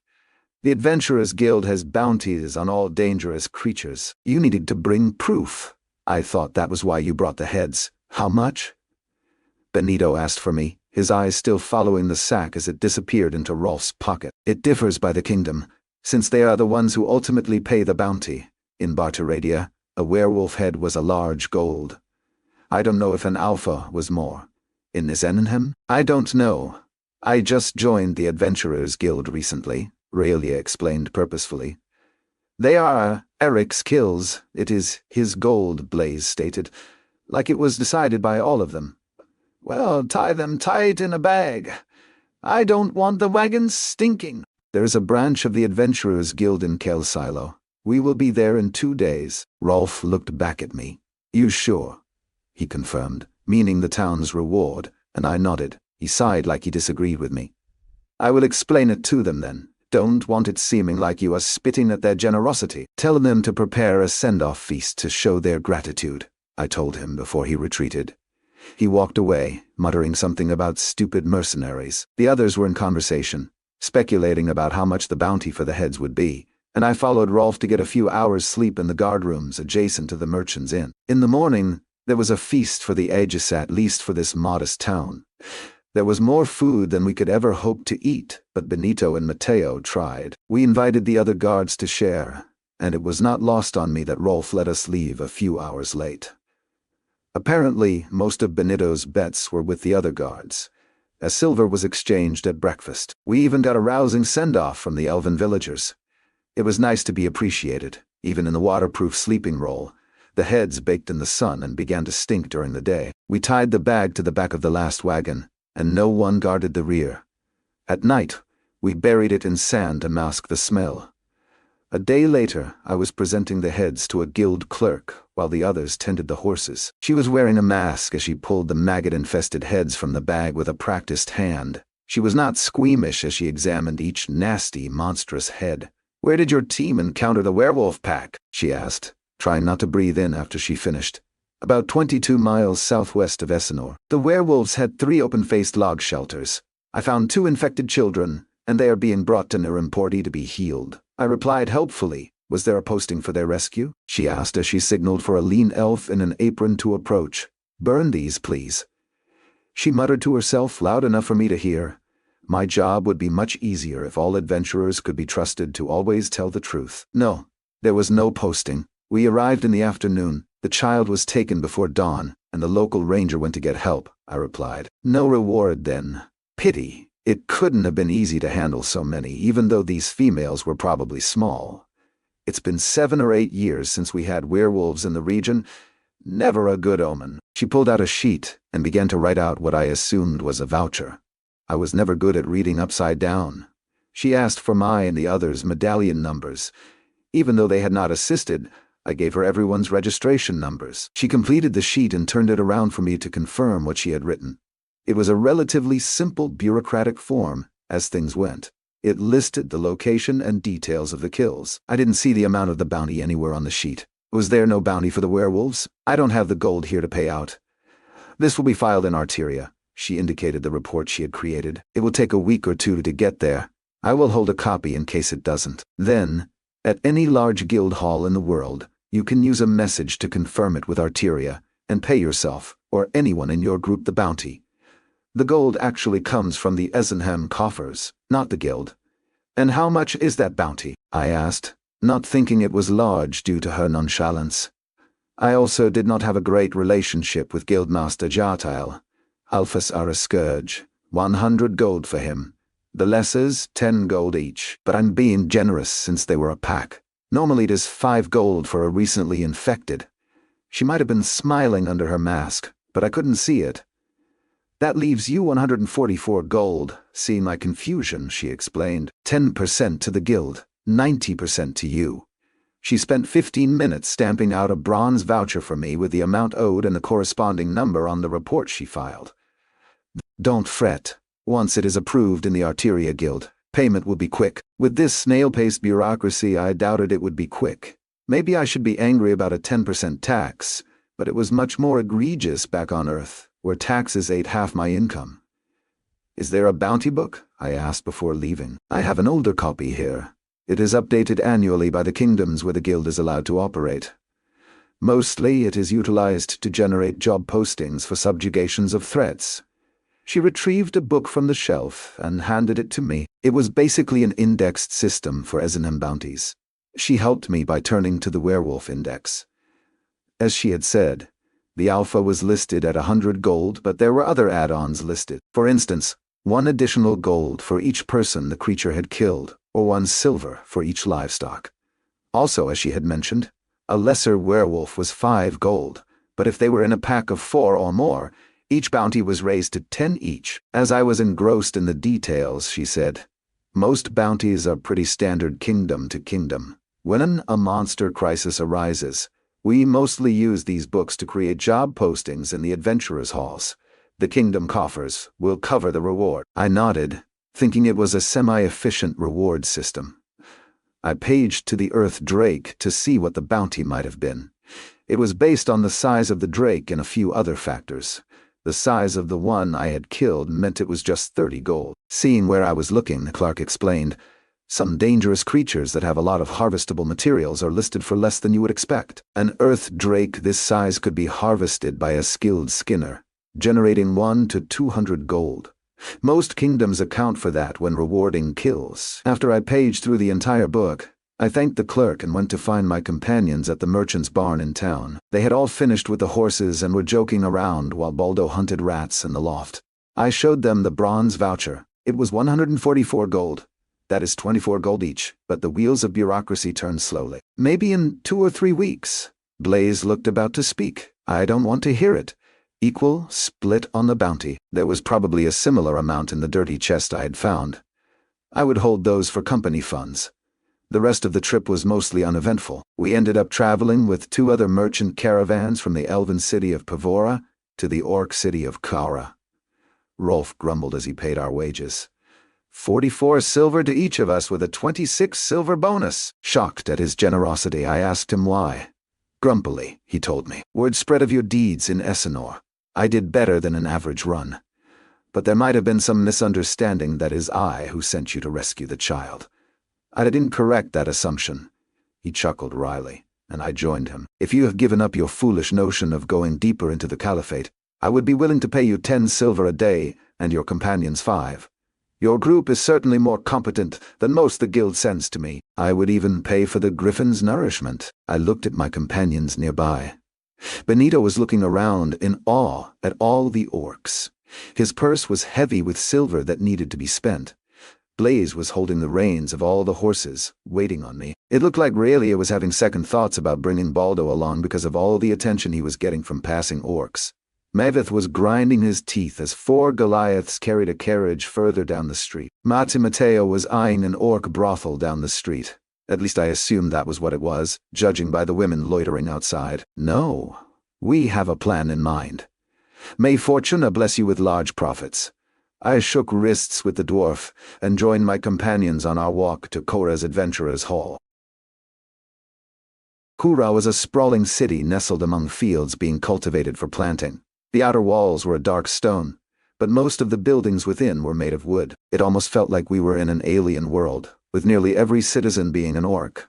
Orc skin was mostly tones of gray, but there were occasional orcs whose skin had greenish or reddish tints. I caught Meveth's attention as he focused on the Goliaths carrying a carriage. "Now is not the time. We are here for your sister, not to free every Goliath in the Caliphate." Maveth ground his teeth. "It is not right. Too many Goliaths have been taken by the orc pirate slavers over the years," Raelia offered unhelpfully. "It is because the warlords see controlling larger men as a sign of their power. The slavers only sell to the Caliphate. They are not part of the Caliphate." Raelia didn't appease Maveth, and I could see his veins beginning to bulge in his neck. I moved us out of sight of the Goliaths. "Let's go see about registering our guild medallions in the Caliphate." I took Ginger's reins and led my companions down the street, searching for the guild emblem. The Adventurers' Hall should be somewhere along the main road. The city was very clean and the citizens were well dressed. The architecture was crude but sound, relying on large beams. Since it was a border city, I didn't think we would draw much attention, but I was wrong. Curious eyes followed us as we led our mounts down the main street. Raelia's mount released a load as he walked, and a young light gray orc emerged from the alley nearby to clean the mess immediately. One thing the city lacked was orc guard patrols. I questioned Realia since she was close. "Where are all the city guards?" Realia lectured everyone in a scholarly tone that could be considered condescending. "There are none needed in the streets. Orcs do not commit crimes against one another. The warlords bicker among themselves like old human housewives, but citizens of the Caliphate believe they should live their lives to serve the good of all the people. The elves believe it has made their craftsmen somewhat uninspired during their relatively short lifespan." Blaze asked curiously. "How long do orcs live?" Realia paused, sifting through her memories. "For the warlords and elite warriors, dying in battle is considered the highest honor. As their strength begins to wane, they deliberately seek out more dangerous fights. Reaching 50 summers is seen as a full life for them. The Bhutan clerics live twice that, and the common citizens fall somewhere in between. But I should say I'm no expert. Most of what I know came from my aunt's lessons."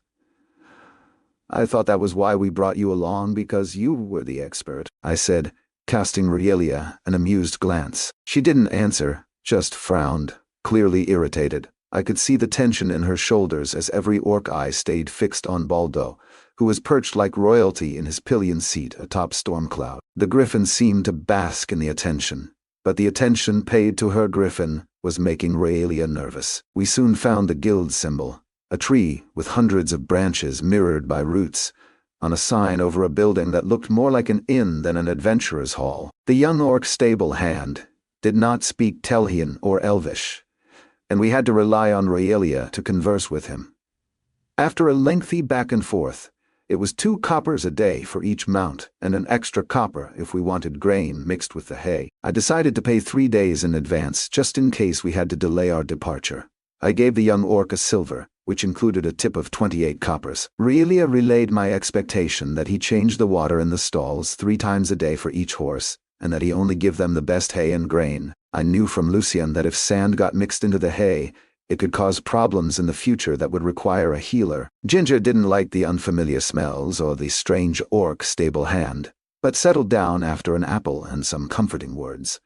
With our mounts stabled, we headed into the hall from the rear entrance. As we stepped inside, a thick haze of sickly sweet smoke clung to our clothes, hanging in the air and curling around the dim glowstones overhead.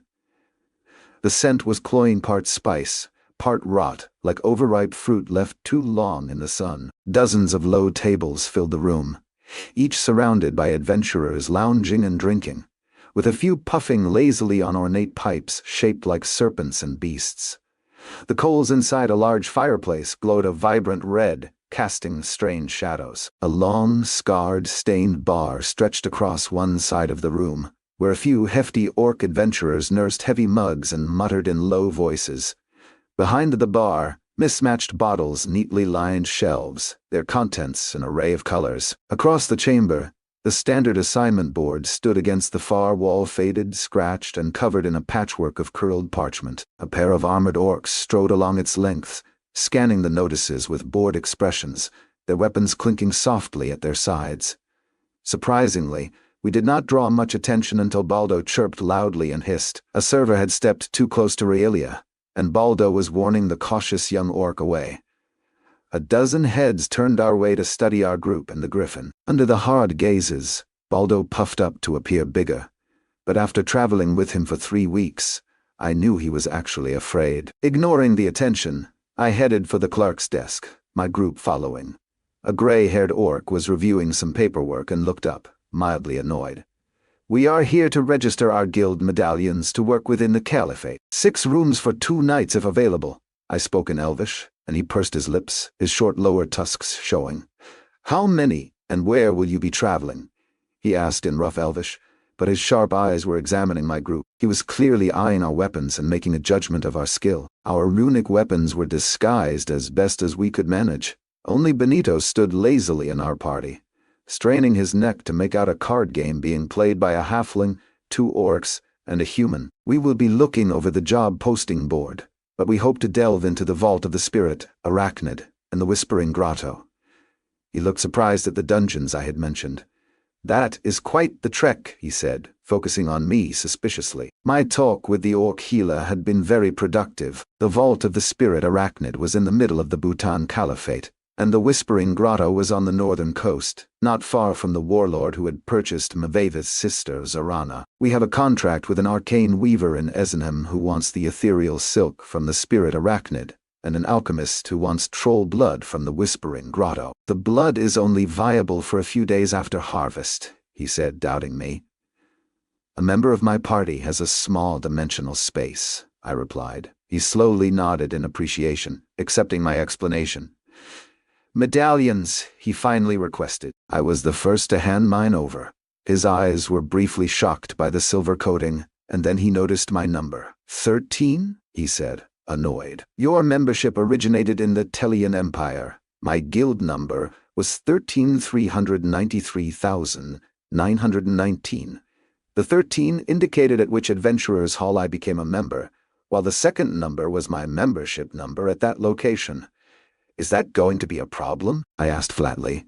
He tapped his quill on his inkpot. No, he said curtly. But I could tell it was an issue for him. Just another kingdom that disliked Telhyans. He wrote down my information.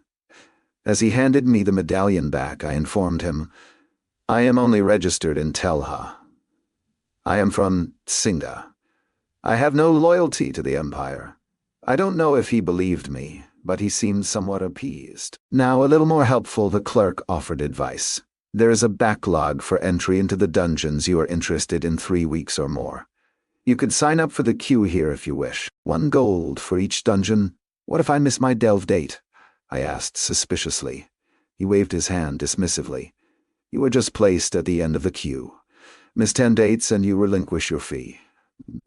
After witnessing his hesitant reaction to my origin from the Empire, I couldn't shake off suspicion about his true intentions. However, considering he was a guild clerk and expected to assist, I reluctantly handed over 2 gold coins to maintain the expensive facade. I'd made it clear to my companions that we weren't here to delve into dungeons just to pass through the city. After a brief flurry of paperwork and a few exchanged nods, the clerk handed me 2 bronze tokens etched with Orshish runes, their surfaces worn from frequent use. A message sending would be dispatched in the morning to officially register the tokens in the dungeon queue. Everyone was anxious about how long I had taken to register. Fortunately, the rest of my group's medallions were from Esenham guilds, and the clerk proceeded to log them quickly. We were told there was a 10% caliphate tax on all completed jobs. But other than that, we were now allowed to review the job board. I paid for 6 rooms, each costing a silver, which included breakfast and all the light ale we could drink. Each room had 2 beds, but I thought we could all use a little privacy after that long trip. The good news was that Baldo was allowed in the hall and could stay in Raelia's room. In fact, 2 large war dogs were lying in the corner of the room behind a large tattooed orc in leather armor who was drinking and talking with others. The dog's eyes were following Baldo with anticipation. Get settled, and I will review the board, I told everyone as they scattered and headed up the thick wooden stairs to find their rooms. My job was futile, as the postings were all in Orshish. I found Raelia, and she locked Baldo in her room and returned to the board with me. What are we looking for? She asked as she studied the very first posting. I could see she was struggling with the orc script but wasn't going to admit it. Anything that takes our path toward the center of the Caliphate and the Spirit Arachnid dungeon, I said it loud enough for nearby adventurers to hear. Raelia studied each slip for a few minutes before moving on to the next one. This one is a monster subjugation job. She slowly read, Village of Ormaz, and kegs nesting near the fields. We walked to a large map at the end of the postings and found the village more northeast than northwest, like I wanted. We began to go through other possible jobs, one at a time. Locate an escaped bull in the wild. Find and eliminate green goblins raiding a chicken egg farm. Basilisk eggs for an alchemist. Sword trainer for twin sons of a merchant in Kerilau. This last one was a possibility because it was 100 miles east of Grilla, where the Spirit Arachnid dungeon was located. The problem was that the tenure for the instruction was 30 days and was subject to renewal. We found 2 postings for merchant escorts, but I didn't want to take any of them because caravans move so slowly. We could make twice the distance daily without being slowed by a merchant. Any delivery jobs? The Caliphate doesn't have a portal network, so there must be a lot of transportation jobs, I asked Raelia, whose eyes were strained from translating. "I think the merchant caravans handle those," Realia replied tiredly. "This one requires a silver adventurer." She tapped a paper as she continued to read it. "I don't think it suits us, though. It is for an earth mage to search for what they believe is an ancient battlefield. The orc cleric is looking for buried artifacts to confirm her guess." "Where is it, and how much does it pay?" I asked, intrigued. "North of Adariki, about 15 miles, according to the posting. 20 gold if successful in recovering artifacts. Otherwise, 1 gold per day of searching, up to 10 days. Realia read slowly. I took the posting and pulled it down to bring to the clerk. The city of Adariki was about 300 miles from here, but not too far from the main trade road. More importantly, it was in the direction we wanted to travel. "But we don't have an earth mage," Realia said, exasperated. "If we take a job we are not equipped to handle, we will be penalized by the guild." I ignored her and walked to the clerk. Realia followed me helplessly. The clerk looked at the posting and then at me. He already knew I was a silver adventurer, but maybe had heard Realia announce that we didn't have the skills for the job. "A member of my group has the Earth Speak spell form," I informed the skeptical clerk. Realia looked a little shocked. The orc chewed the inside of his cheek for a minute and sucked his tusks. He slowly started the paperwork to enroll us in the job. "You have 8.5 days to report to Cleric Lasha in the city of Adariki." I nodded, as that was less than 40 miles a day, manageable on the main trade road. After the paperwork was complete, I headed back to our rooms with Realia. "Tell the others we will leave mid-morning tomorrow."